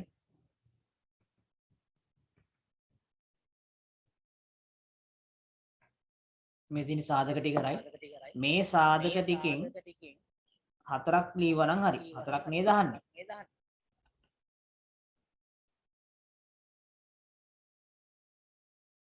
ඒ හතර මෙතන එන්නේ නෑ රයිට්. ඒ හතර ලියන්න නැති කියලා මම හිතනවා ඔයාලට. ඊට පස්සේ හරිතාගාර වායු අන්න ඒක තාම දන්නේ නැහැ. ඒක තාම කරලා නැහැ. ඒක ඊළඟ කොටස මේ පාඩමේ. මම ලස්සන කොටස් හරිද? ලස්සන කොටස් පුතේ පරිසරයත් එක්ක යන කොටස්. හරි. විද්‍යාව ඉගෙන ගන්නවා කියලා කියන්නේ මේවත් දැනගන්න ඉන්න ඕන. මේවා දැනගන්න ඕන කාරණා. හරි. අපි මේවා මේ නැතුව අපිට ඉස්සරහට යන්න බෑ. හරි. anyway ගෝලීය උණුසුම වැඩි වීමට කළ හැකි දේ කියන සීන් එකක් තියෙනවා. ඒක අපිට අදාළ නෑ. ඉතින් ඉවරයි. මේ ප්‍රශ්නේ විතරයි තියෙන්නේ මේකට අදාළ. එතකොට මම දැන් ඔන්න එතනින් ලැබුගිනි පාර්ට් එක ඉවර වුණා. හරි. ගෝලීය උණුසුම ගැන කතා කරනකොට අපිට ඒකත් කතා කරලා මේ පාඩම ඉවර කරලා ගන්නත් පුළුවන් right? හරි. මොකද්ද මේ ගෝලීය උණුසුම? වැඩිවීම සහ ආපදා අතර තියෙන සම්බන්ධය. ගෝලීය උණුසුම. ඒ නම ගැන හිතන්න. ගෝලීය කියලා කියන්නේ මේ ගෝලය right? පෘථිවි ගෝලය. උණුසුම heat එක. වැඩිවීම හා ස්වභාවික ආපදා අතර සම්බන්ධය. පසුගිය වසර 100 තුළ ලෝකයේ සාමාන්‍ය උෂ්ණත්වය වැඩි වී ඇත. මෙම තත්ත්වය ගෝලීය උණුසුම ඉහළ යාම ලෙස හැඳින්වෙනවා. ග්ලෝබල් වර්මින්. ග්ලෝබල් වර්මින් කියලා කියනවා. මම මේකට මං ගාව තිබුණ ලස්සන වීඩියෝ එකක්. බලමු මේක තියේවිද කියලා.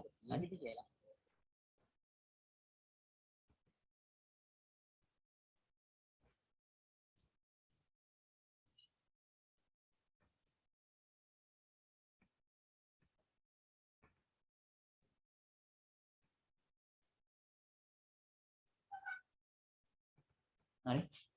ග්ලෝබල් වර්මින්.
අන්න මේ තියෙනවා.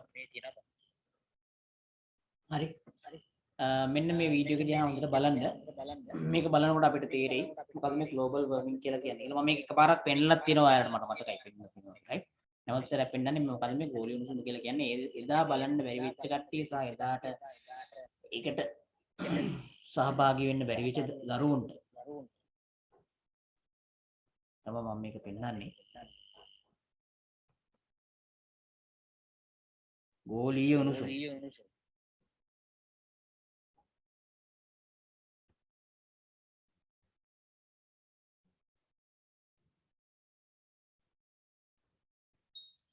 ඔව්. ඔන්න බලන්න. මෙන්න තියෙනවා. අයිස්ක්‍රීම් ෂොප් එකක් ගන්න යනවා. මේ ළමයා අයිස්ක්‍රීම් ෂොප් එක ඇතුළට යනකොට එයාට පේනවා අයිස්ක්‍රීම් වර්ග දෙකක් තියෙනවා. එක අයිස්ක්‍රීම් වර්ගයක්. අයිස්ක්‍රීම් එකට 500. මෙන්න තව අයිස්ක්‍රීම් වර්ගයක්. අයිස්ක්‍රීම් වර්ගයක්. මේ තියෙනවා. මෙයා අයිස්ක්‍රීම් ෂොප් එකට ආවා. මෙයා අයිස්ක්‍රීම් එක තෝරගත්තා. සල්ලි දුන්නා. දැන් මෙයා එළියට ආවා. දැන් අයිස්ක්‍රීම් ෂොප් එකෙන් එළියට ආවට පස්සේ මේ අයිස්ක්‍රීම් එක මෙයා කන්න හදනකොටම රුම් ගාලා දිය වෙලා යනවා. නේද? එළියට ආපු ගමන් අයිස්ක්‍රීම් එක දිය වෙනවා. ඕක සාමාන්‍ය දෙයක් නෙවෙයි. දැන් මෙයා හරි බලන්න මොකද වෙන්නේ කියලා. දැන් මෙයා මේ මාර කේස් එක දැන් මොන අයිස්ක්‍රීම් එක කන්න ඕනේ නැහැ. අයිස්ක්‍රීම් එක දීලා. දැන් මෙයාට හම් වෙනවා වායු වර්ග තුනක්. වායු වර්ග තුනක්. එකක් මොකද කාබන් ඩයොක්සයිඩ්, අනික මිතේන්, අනික නයිට්‍රස් ඔක්සයිඩ්. මෙන්න මේ වායු වර්ග තුන හම්බෙන්නේ මේ වායු වර්ග නේද? එයාලා තමයි හරිතාගාර ආචරණයට හේතු වෙන්නේ. හරිතාගාර ආචරණය කියන එක තමයි මේකේ කතා කරන්නේ, right? හරිතාගාර ආචරණය මොනවාද? හරිතාගාර කියන වචනේ මතක ගන්න. මෙන්න වාහන දුම් වලින් එනවා මොකද්ද වායුව? කාබන් ඩයොක්සයිඩ් වායුව පිට වෙනවා. හරි. වාහන දුම් වලින්. එතකොට වායු කුලයේ කාබන් ඩයොක්සයිඩ් ප්‍රමාණය මොකද වෙන්නේ? වැඩි වෙනවා. මේක පස්සේ බලන්න. ෆැක්ටරි එකක් කියන්නේ. මේ ෆැක්ටරි එකකින් උත් එළියට එනවා විවිධාකාර වායු වල carbon dioxide, nitrous oxide, methane වගේ මෙන්න මේවා නේ. මෙන්න මේ වායු වලින් ග්‍රීන් හවුස් ගෑසස් හරිතාගාර වායු ප්‍රමාණය වැඩි කරනවා. මෙන්න තියෙනවා ගහක්. ගහ ගාවට කාබන් ඩයොක්සයිඩ් එනවා. මේ ගහ මොකද කරන්නේ? හරි. ඔන්න මේ කාබන් ඩයොක්සයිඩ් ටික අරගෙන ගහ කනවා. මොකද්ද මේකෙන් කියන්නේ? මේ ගහ කාබන් ඩයොක්සයිඩ් කනවා කියන එකකින් ඒක අර්ථවත් කරන්නේ මොකක්ද? ඒක අර්ථවත් කරන්නේ ප්‍රභා සංශ්ලේෂණ. ඒ කියන්නේ මේ ඔව් ප්‍රභා සංශ්ලේෂණ. හරි. ඒකෙදි යා කරන්නේ මේ වායු ගෝලයේ තියෙන කාබන් ඩයොක්සයිඩ් අරගෙන හරි ආහාර නිපදවීමේ ක්‍රියාවලිය. ඒ කියන්නේ ඒක කරන්නේ ගස් විතරයි. ගස් වලට විතරයි ඒක කරන්න පුළුවන්.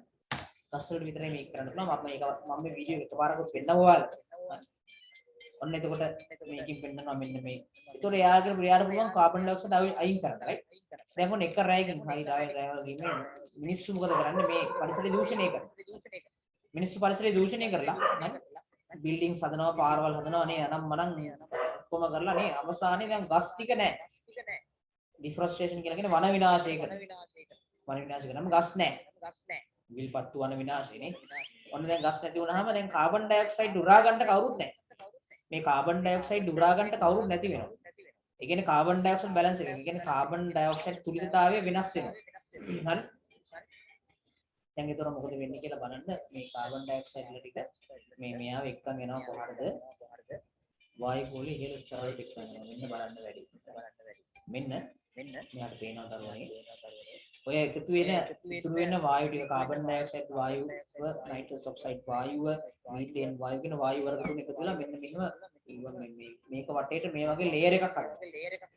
හරි. මෙන්න මේ වගේ ලේයර් එකක්. අන්නේ ලේයර් එකට කියනවා හරිතාගාර. right? ඒතර මේ හදන ග්‍රීන් හවුස් ලේයර් එක නිසා සූර්යාගෙන් එන මෙන්න මේ කිරණ. හරි. සූර්යාගෙන් එන මෙන්න මේ තාප කිරණ ටික එළියට යවන්නේ නැහැ. පරාවර්තනය කරලා යවන්න නැතුව වායු ගෝලය තුලම සූර්යාගේ සූර්යාගෙන් එන තාප කිරණ මේ වායු ගෝලය ඇතුළෙම තියා ගන්නවා. කරක තියා ගන්නවා. එළියට යන්න දෙන්නේ නැතුව. දැන් එතකොට මේ පෘථුවිය අවට මෙන්න මේ වායු ගෝලයේ උෂ්ණත්වයේ ශීඝ්‍රයෙන් මොකද වෙන්නේ? අයියා යන්න හදනකොට යන්න දෙන්නේ නැහැ නේ. අනේ ඉඳලා ටිකක් පීලා යන්න කියලා ඉන්න කියලා. වැඩි වෙනවා. ඔන්න උෂ්ණත්වය වැඩි වෙනවා. උෂ්ණත්වය වැඩි වුණාම ඉතින් දැන් මුට උණ නැහැ. කාටද? පෘථුවියට උණ. ඔන්න දැන් මේ ඇවිල්ලා මේ පෘථුවිය අල්ලනවා. අල්ලනකොටම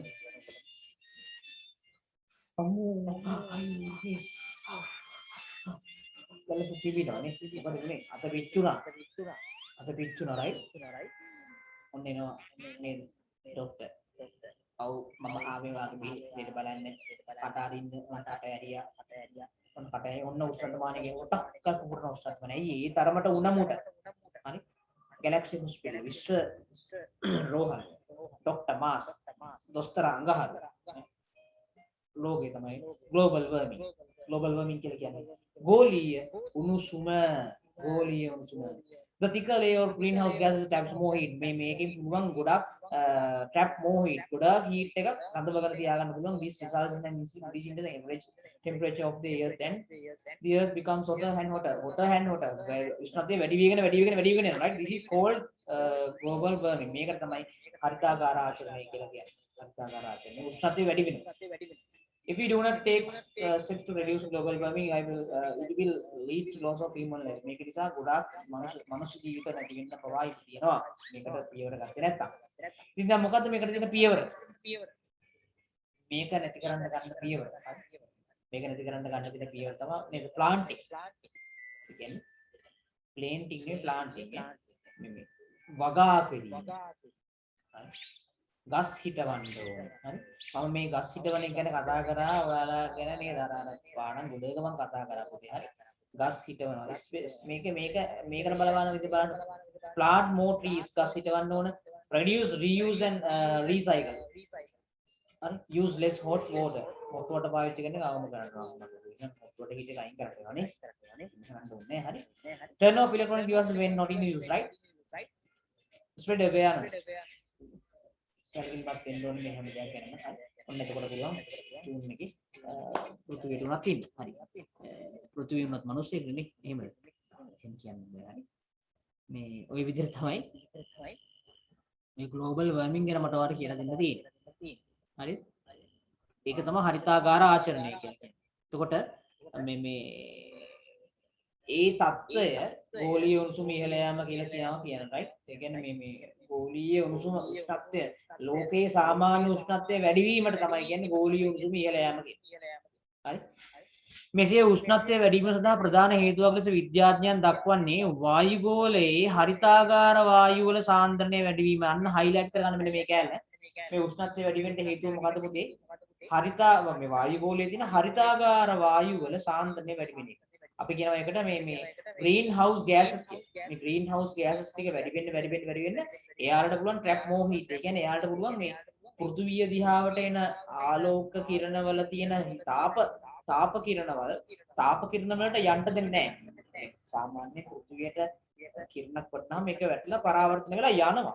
යන්න හදනකොට අර ලේයර් එක තියෙනවනේ උඩින් ওই ලේයර් එකෙන් අල්ලගෙන හරි ඇයි කොහෙද යන්නේ? ආය යන්න දෙන්නේ නැහැ කියලා ආයෙ වුණා පෘථිවියට. ආය පෘථිවි පැත්තම එවන. ඔක තමයි කේස් එක. එතකොට ආය පෘථිවි පැත්තම එවනවා පුතේ ඒක right. එතකොට පෘථිවි උණුසුම තිබීම හරිතාගාර ආචරණයයි කියලා කියනවා. මෙන්න මෙතනදී මෙන්න මෙතන හිස්තැනට එන්න ඕන දේවල් ටික පොඩ්ඩක් බලමු.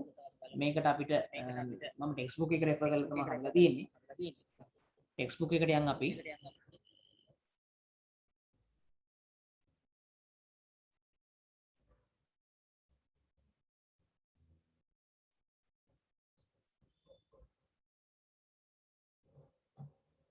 හරි.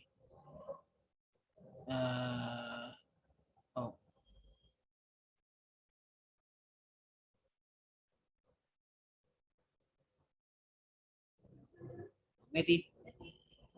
මේකෙදි සාමාන්‍ය අපි බං කියවලා සාමාන්‍යයෙන් සූර්ය රශ්මිය මගින් දහවල් කාලයේදී පෘථිවිය රත් වන අතර දවල්ට පෘථිවිය රත් වෙනවා. රාත්‍රී කාලයේදී එම තාපය අවකාශයට පිට ගිහිල්ලා පෘථිවිය සිසිල් වෙනවා, කූල් වෙනවා. හරි. එතකොට නමුත් වායුගෝලයේ පවතින කාබන් ඩයොක්සයිඩ් වැනි වායු වර්ග සහ ජල වාෂ්ප පෘථිවියෙන් නිකුත් වන තාපය කොටසක් උරාගෙන එයා රඳවගෙන ඉන්නවා. යන්න දෙන්නේ නැහැ. හරි. රඳවගෙන ඉන්නවා. රඳවා ගන්නා බැවින් පෘථිවිය උණුසුම්ම තබා ගැනීමට ආධාර වේ. පෘථිවිය උණුසුම්ම තියාගන්න ආධාර වුණාට ඒක වැඩක් නැහැ. පෘථිවියට උණුසුම එහෙම එන්න ඕනේ නැහැ. උණුසුම ලැබෙන තැනට ලැබෙනවා. මෙහෙම පෘථිවිය උණුසුම්ම තියෙනකොට තමයි පුතේ කියන්නේ මොකක් කියලාද? හරිතාකාර ආචරණය කියලා. හරි. මෙම ආචරණය පෘථිවියේ ජීවීන්ට හිතකර පරිසරයක් ඇති කරයි. ඉතින් මේක මේ පෘථිවියෙන් ජීවීන්ට හිතකර පරිසරයකට ඇති කරනවා. හරිද? හැබැයි මේ පොඩි ටෙම්පරේචර් ගතියක් තියෙන්නත් ඕනේ. හරි. හිතකර පරිසරයක් ඇති කරනවා. හැබැයි ඔන්න කේස් එක right. එතන මෙතන හිස්තනිය අර ටික ලියන්න ඕනේ ඈ. මේ කෙසේ වුවත් carbon dioxide, methane, dinitrogen oxide, sulphur dioxide වගේ හරිතාගාර වායු තියෙනවානේ. ඒවවල සාන්ද්‍රණය වැඩි වුණොත් මොකද වෙන්නේ? පෘථිවියේ උෂ්ණත්වය තව ටික වැඩි වෙනවා. තියෙන්න ඕන ගාන නෙමෙයි තව වැඩි වෙන්න බලන්න. හරිද? එතකොට ඒවට අමතරව ඕසෝන් කියනවා හා ක්ලෝරෝ ෆ්ලෝරෝ කාබන් කියන වායුන්ද හරිතාගාර ආචරණයට දායක වෙනවා. ඔන්න බලන්න. එතකොට හරිතාගාර වායු ආචරණයට දායක වෙන වායු වර්ග ටිකයි. ඔන්න දැන් මෙතන තියෙනවා මොනවද? හරිතාගාර වායු වර්ග මොනවද? Carbon dioxide. හරි. මෙතේන්. ඒක මීතේන් කියලා කියනවා right? ඩයිනයිට්‍රජන් ඔක්සයිඩ්. Sulphur dioxide. මෙන්න මේ හතර මතක තියාගන්න හරිතාගාර වායු කියලා. මොනවද වායු වර්ග? Carbon dioxide, methane, dinitrogen oxide, sulphur dioxide. Carbon dioxide, methane, dinitrogen oxide, sulphur dioxide right? එතකොට ඊට අමතරව ඕසෝන් වායුවයි ක්ලෝරෝෆ්ලෝරෝකාබන් කියන වායුවයි දායක වෙනවා. ඉතින් මේවා එකතු වෙන ක්‍රම තියෙනවා බලන්න කොහොමද මේවා එකතු වෙන්නේ? හරි. ඔව් මේවා එකතු වෙන්නේ කොහොමද? ගිනි කොතු පිපිරීමෙන් එකතු වෙන්නේ. හරි. තාප බලාගාර වලින් වාහන වල ඉන්ධන දහණයෙන් එකතු වෙනවා. හරි. ඒව කතා කරන්න දෙයක් නැහැ. මේ අපිට කියන වාහන වල ඉන්ධන දහණයෙන් එකතු වෙනවා තමයි. අපි හේව කියලා අපිට වාහන නැතුව ඉන්නත් බෑ. මම අර කිව්වේ නේද? අපිට ඒක වාහන නැතුව ඉන්න බෑ. නමුත් අපි දැනගන්න ඕනේ එහෙනම් ඒකෙන් වාහන වලින් එකතු වෙන ටික ක්ලීන් කරන්න මෙතඩ් එකක් හදන්න. නේද? අපි try කරන්න ඕන ඒව ක්ලීන් කරන්න මෙතන. ක්ලීන් කරන්න තියෙන හොඳම නැචරල්ම මෙතඩ් එක තමයි ගස් හිටවන එක. පුළුවන් තරම් ප්ලාන්ටින් හැම තැනම හිටවන්න ඕන ගස්. මෙතනම කියලා කියන්නේ ජීවිතේ හැම තැනම නෙවෙයි. ප්ලෑන් එකකට පුළුවන් තරම් ශාක චූටි පැල නෙවෙයි. පැල වලින් ලොකු ගස් තියෙන්න ඕන. හරි. එතකොට අය වගේම කැඩි ගස්වල ගොඩවල් වලින් මෙතෙන් වගේ වායු පිට වෙනවා. හරි. වගුරු බිම් වලින් මෙතෙන් පිට වෙනවා. එතකොට ශීතකරණ හා වායු සමීකරණ යන්ත්‍ර වලින් කතක පිට වෙනවා කියලා කතක නෙවෙයි මේ CFC ඔය ශීතකරණ හා වායු සමීකරණ යන්ත්‍ර වලින් පිට වෙන වායුව මොකද්ද පුතේ? CFC C අකුර F අකුර C අකුර CFC ක්ලෝරෝෆ්ලෝරෝකාබන්. CFC කියන එකේ තේරුම මොකද්ද? ක්ලෝරෝෆ්ලෝරෝකාබන්. ආන් එතන එක CFC කියලා හදාගන්න. CFC කියලා හදාගන්න පුතේ. හදාගත්තද? ක්ලෝරෝෆ්ලෝරෝකාබන් එක CFC කියලා හදාගන්න. හදාගත්තද?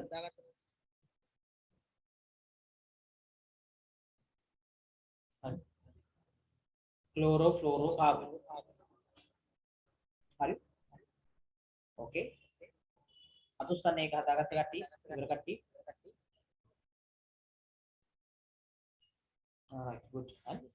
ඊට පස්සේ ගෝලීය උණුසුම වැඩිවීම වැළැක්වීමට අපට කරන්න පුළුවන් දේවල් අපි ඒක ගැන කතා කරන්න කලින් මෙන්න මේ ටෙක්ස්ට් බුක් එකේ තියෙන ප්‍රස්ථාරය පොඩ්ඩක් ස්ටඩි කරමු. මේ තියෙන්නේ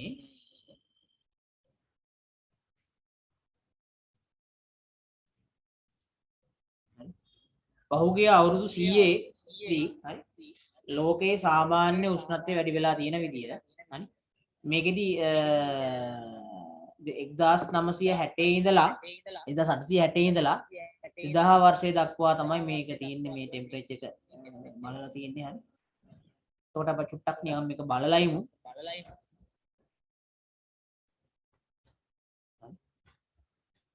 ටෙම්පරේචර් එක වැඩි වෙන විදිය පොඩ්ඩක් බලලා ඉමු. පොඩ්ඩක් ස්ටඩි කරමු මේක.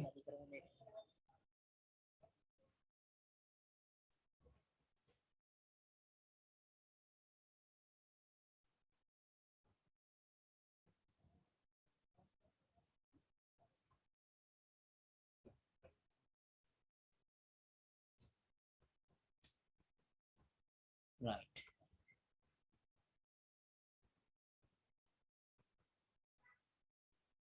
මෙන්න තියෙනවා ප්‍රස්ථාරේ. ඔබට ප්‍රස්ථාරේ පේනවා ඇති කියලා මම හිතනවා. ප්‍රස්ථාරේ විතරනේ ඔයාලට මාවත් පේනවා ඇති. හරි. එතකොට මේ ප්‍රස්ථාරේ දිහා බලනකොට ඔයාලට පේනවද පුතේ? මේ සාමාන්‍ය උෂ්ණත්වය සෙල්සියස් වලින් දීලා තියෙන්නේ. හරි. සෙල්සියස් අංශක වලින් තමයි මෙතන මේ දීලා තියෙන්නේ. හරි. සාමාන්‍යයෙන් 1860 වගේ සාමාන්‍යයෙන් පෘථිවි උෂ්ණත්වය 13.5ක් විතර. ඕම ගිල්ල මෙහෙම ගිල්ල වැඩි මෙහෙම ගිල්ල වැඩි වෙලා ආය අඩු වෙලා වැඩි වෙලා අඩු වෙලා ඕම කියලා පේනව නේද? ඔයාලට මෙතන මේ වැඩිවීමක් නේද පේන්නේ? අඩේ වැඩි වෙලා තියෙන්නේ කොල්ලෝ පේනව නේද මේ? දැන් සාමාන්‍ය උෂ්ණත්වය මොකද වෙලා තියෙන්නේ? අම්මෝ මේ 14.6ක් වෙලා. ඔය සාමාන්‍ය උෂ්ණත්වය හදන්නේ කොහොමද කියලා දැන් කල්පනා කරන්නකෝ. පෘථුවියේ තියෙනවනේ පුතේ විවිධ කලාප දේශගුණික කලාප. ප්‍රශ්නේ පැති තියෙනවා. ප්‍රශ්නේ පැති තියෙනවා පෘථුවියේ. එතකොට සීතල පැති තියෙනවා. ඔය හැම ප්‍රදේශයකම හැම අපි තුමු නගර රටවල් 102ක් කියමුකෝ. නැත්නම් ප්‍රදේශ 500 ගාණක් කියමුකෝ. ඒ ප්‍රදේශ 500 ගාණෙම උෂ්ණත්ව ටික ලබා ගන්නවා එකම වෙලාවක. එකම වෙලාවක උෂ්ණත්ව ටික ලබාගෙන. ඒ උෂ්ණත්ව ඔක්කොම ටික එකතු කරනවා. ඔක්කොම ටික එකතු කරලා ඉවරලා හිටන් බෙදනවා කියන්නේ 500ක් නම් තිබ්බේ ඔක්කොම 500ෙන් බෙදනවා. ආන් එහෙම තමයි මේ ඇවරේජ් එක නැත්නම් සාමාන්‍ය උෂ්ණත්වය 24ක් 25ක් වෙනවා 14 ගානක් ගන්නවා. ඔව් ඒ කියන්නේ අර අනික් අර සීත කලාපවල ප්‍රදේශවල තියෙන උෂ්ණත්ව පව ඔක්කොම එකතු කරලා තමයි මේ ඇවරේජ් එක අරගන්නේ. හරිද? එහෙම තමයි පුතේ මේ ඇවරේජ් එක අරගන්නේ. එතකොට එහෙම තමයි මෙන්න මේක පේනවා බැලු බැලමටම ඔබට උෂ්ණත්වය වැඩි වෙගෙන ගිහිල්ලා තියෙනවා. මේක තවදුරටත් වැඩි වෙන එක තමයි වෙන්නේ ඉතින්. හරි. ඒක අපිට වළක්වා ගන්න අමාරු වේවි. මේ යන විදිහෙන් නම් අමාරු වෙයි කොහොමදයි. ඒකට හේතුවත් එක තමයි දැන් අපි මේ කතා කරේ. දැන් බලමු අපි මේකට අපිට මේක අවම කරගන්න මොනවද කරන්න පුළුවන් කියලා. වන වගාව හා වන සංරක්ෂණය. අපි මේක නැවත කතා කරනවා මොකද පැලයක් හිටව බල්ලා. මම කිව්වා පහුගිය දවස්වලත් පැලයක් හිටව බල්ලා නේද? අර මොනවද මුත්තේ මොකද කරන්නේ මොකටද ඔබෝය විමහාරන්නේ? ඔබටත් ළමයෝ නොපෙනේ නොසිතෙමි අප පැලයක් හිටවන්නට හරිම තිරසාර සංවර්ධනය. තිරසාර සංවර්ධන සංකල්ප තමයි ඕවා. අද දවසේ අවශ්‍යතාවයේ සපුරා ගන්නේ අනාගත අවශ්‍යතාවද සපුරා ගන්න පුළුවන් වෙන විදිහට අනාගතයටද නේද? ඉතුරු කරලා තමයි අද අපි පාවිච්චි කරන්නේ. අනාගතය ගැන හිතලා. ඉතින් අන්න ඒ කාරණාව නැවත මට මේ පුණා කියන්න වෙනවා මේ කතාව. ඉතින් ඇත්තටම නොකියුවා කියලා ඒ කියන්නේ කියවුවා කියලා වැරදක් වෙන්න විදිහකුත් නැහැ. මොකද මේ දවස්වල නැත්තේත් ඒකනේ. මම දන්නවා ඔයාලා දැන් මගෙන් මම විද්‍යාව ගුරුවරයාවා කියලා දෙන්න තුවා. වෙන මොකා කියලා දෙන්න තුවා නේද? හිටව බල්ලා පුතේ පැලයක් හිටවලා පොඩ්ඩක් ඒක දිහා බලන් ඉඳලා ඒකනේ සතුටු වෙන්නේ නේද? අඩේ මගේ පැලේ දැන් මෙච්චරයි මගේ ගහ දැන් මෙච්චරයි නේද? පැලයක් කියන්නේ මේ සාමාන්‍යම අවුරුදු දෙකේ අවුරුද්දක දෙකක පැල නෙවෙයි හිටවන්නේ කියන්නේ. මම කියන්නේ දීර්ඝකාලීන භෝගයක් හදන්න. මේ බහුවාර්ෂික භෝගයක් හදන්න. අඹ පැලයක්, කොස් පැලයක්, පොල් පැලයක්. තේරෙනවද? බහුවාර්ෂික භෝගයක් හදන්න පුතේ. බහුවාර්ෂික භෝග මොනවද කියලා දන්නේ නැත්නම් ඔන්න net එකෙන් search කරලා හොයාගන්න. එහෙම නැත්නම් මෙහෙම හිතන්නකෝ. මේ අවුරුදු ගාණක් තියෙන භෝගයක් හදන්න. ප්‍රයෝජනෙකුත් තියෙන එක. අඹ පැලයක්, පෙරළු පැලයක්, හරි. පේර, අලි පේර, හරි. පළතුරක් නෙමෙයි. එතකොට කොස්, දෙල් හදලා සාත්තු කරන්න. හරි දෙල් ළඟ ඉතින් නෙමෙයි දැන් විදිය ගන්න පුළුවන් එකක් ගත්තා තවත් හොඳයි රයිට්. ලස්සනට සැලසුම් කරගන්න ඔයාලා ගෙවත් මම මෙතන මේක හදනවා. තව අවුරුදු 20කින් මෙන්න මෙතන මේක මෙහෙම තියෙයි කියලා හිතලා ප්ලෑන් කරලා ප්ලෑන් එකකට වැඩ කරන්න. ඔයාගේ ගෙවත් ඔයා හදා ගන්නකො. වෙන කෙනෙකුගේ ගෙවත් හදන්න යන්න එපා. ඒ විදිහට හැම එකනම තමන්ගේ ගෙවත් හදාගත්තොත් මේ ලෝකේ ආයේ නේද මේ අපේ රටවත් අඩුම තරමේ කොළපාට තියාගන්නනේ. අපේ රටවත් අඩුම තරමේ කොළපාට තියාගන්න. එහෙම ඕනේ නැහැ නුවරවත් කොළපාට තියාගමු. දැන් මම මේ වීඩියෝ එක දැන් අප්ලෝඩ් කරනවා YouTube එකට. ඒ YouTube එකේ මේක බලන ඔයාලගේ ගෙදර කොළපාට තියාගන්න උත්සාහ කරන්න. දැන් මේක ඇත්තටම ප්‍රැක්ටිකල් නැති පළාත් කීපයක් තියෙනවා. ඒ කියන්නේ නගරපද කට්ටියට මේක ප්‍රැක්ටිකල් කරන්න බෑ. පෞද්ගලිකව මට කරන්න බෑ. මට එහෙම ගෙවත්තක් නැහැ. ටවුන් එකේ මැද ඉන්නකොට ගෙවතු නැහැ. හරි. මට කරන්න පුළුවන් උපරිම තමයි මේ පෝච්චි වල පැල ටිකක් හිටවලා බල්කනි එකේ තියෙන එක. එහෙම තමයි කරලා තියෙන්නේ. නමුත් ඔයාලට හොඳට ඉඩ කඩන් තියෙනවා. ඉඩ කඩන් වල හොඳට ලස්සන ප්ලෑන් කරලා නේ ඔහේ ඒ වැවෙන්නම් වාලේ වෙවෙන්න අරින්න එපා. නේද? මේ ඔයාලා මේ මම නිකන් කියන්නේ අතුස්සන්න ආමි කැම්ප් එකකට ගිහිල්ලා තියෙන කට්ටිය. යුද හමුදා කැම්ප් එකකට ගිහිල්ලා තියෙන කට්ටිය. එක්කෝ කාගේ හරි අයියා කෙනෙක්ගේ හරි අප්පච්චිත් එක්ක හරි පාසින් අවුට් එක කරා හරි නේද හරිනේ යුද හමුදා කැම්ප් එකකට ගිහිල්ලා දින කට්ටිය. ඔව් හරි. යුද හමුදා කැම්ප් එකකට ගිහිල්ලා තියෙනවා නම් ඔයාලා දැකලා ඇති. එයාලගේ පිළිවෙල. හරි. වටා පිටාව ලස්සන සුදු පාට ගල් අල්ලලා ඊගෙනගේ ගල් කියන්නේ මේ ගල් පේලිය තියලා ඒක සුදු පාටින් පාට කරලා ලස්සනට පැල හදලා ලස්සනට ගස් හදලා ලස්සන වැටක් තියෙන වැට ගැන හිතන්න එපා. ලස්සනට පාර හදලා පාර දෙපැත්තෙන් ගල් අල්ලලා හරි තාර එහෙම දාලා නැහැ කැම්ප් වල. තාර දාපු කැම්පුත් තියෙනවා රයිට්. ඒ කියන්නේ බලන්න එයාලගේ පිළිවෙල හරි එයාලා හදන එළවලු එයාලා වගාත් කරනවා පුතේ කැම්ප් ඇතුලේ. ඔයාලට පොඩ්ඩක් අවස්ථාවක් දිනනවා නම් නැත්තම් දන්න කට්ටියන් අහලා බලන්න. හරිම ලස්සනට පිළිවෙලට එයාලා ඇත්තටම එයාලා මාර සේවයක් කරන්නේ. පොළොවට කරන්නේ නේද? එයාලා පඩියක් ගන්නවා තමයි සැලරි එකක් ගන්නවා සැලරි ගත්තා. නමුත් ඉතින් ඒක එයාට මේ ඒ වගේ දේවල් බලලා ඉගෙන ගන්න. ඒ කියන්නේ අපි නිහතමානී වෙන්න ඕන හැම දෙයකම. මම හැම ඉස්සල් කිව්ව එක නිහතමානී වෙන්න ඕන කියලා අපි අදිමානය අපි තමයි හොඳටම කරේ. මම තමයි හොඳටම කරේ කියලා කියන්න එපා. එහෙම නැතුව අපි තමයි හොඳටම කරන්න කියලා හිතාගෙන ඉන්න එපා. අපි තාම දන්නේ නැහැ හරියට කරන්න. මමත් එහෙමයි. මමත් හැමදාම ඉගෙන ගන්නවා. මමත් කවුරු හරි දෙයක් කරන දේවල් බලලා ඉගෙන ගන්නවා. මම දන්න දේවල් ඔයාලට හරි කාටට උගන්වනවා. ඒක මගේ හැටි. හරි? මොකක් කවුරු හරි මොකක් හරි කිව්වොත් අනේ එහෙම දන්නේ මම. එහෙම අපි එහෙම කරමු කියලා මම ඒ කියන්නේ පිළිගන්නවා රයිට්. ඒක මේ ඔයාලත් ඒක පුරුදු වෙන්න මොකක් හරි දෙයක් හොඳ දෙයක් දැක්කොත් ඒක පුළුවන් නම් ගෙදරට ගෙනල්ලා ගෙදර ඒක කරන්න බලන්න. ගෙදර ඒක එහෙම කරන්න උත්සාහයක් දරන්න.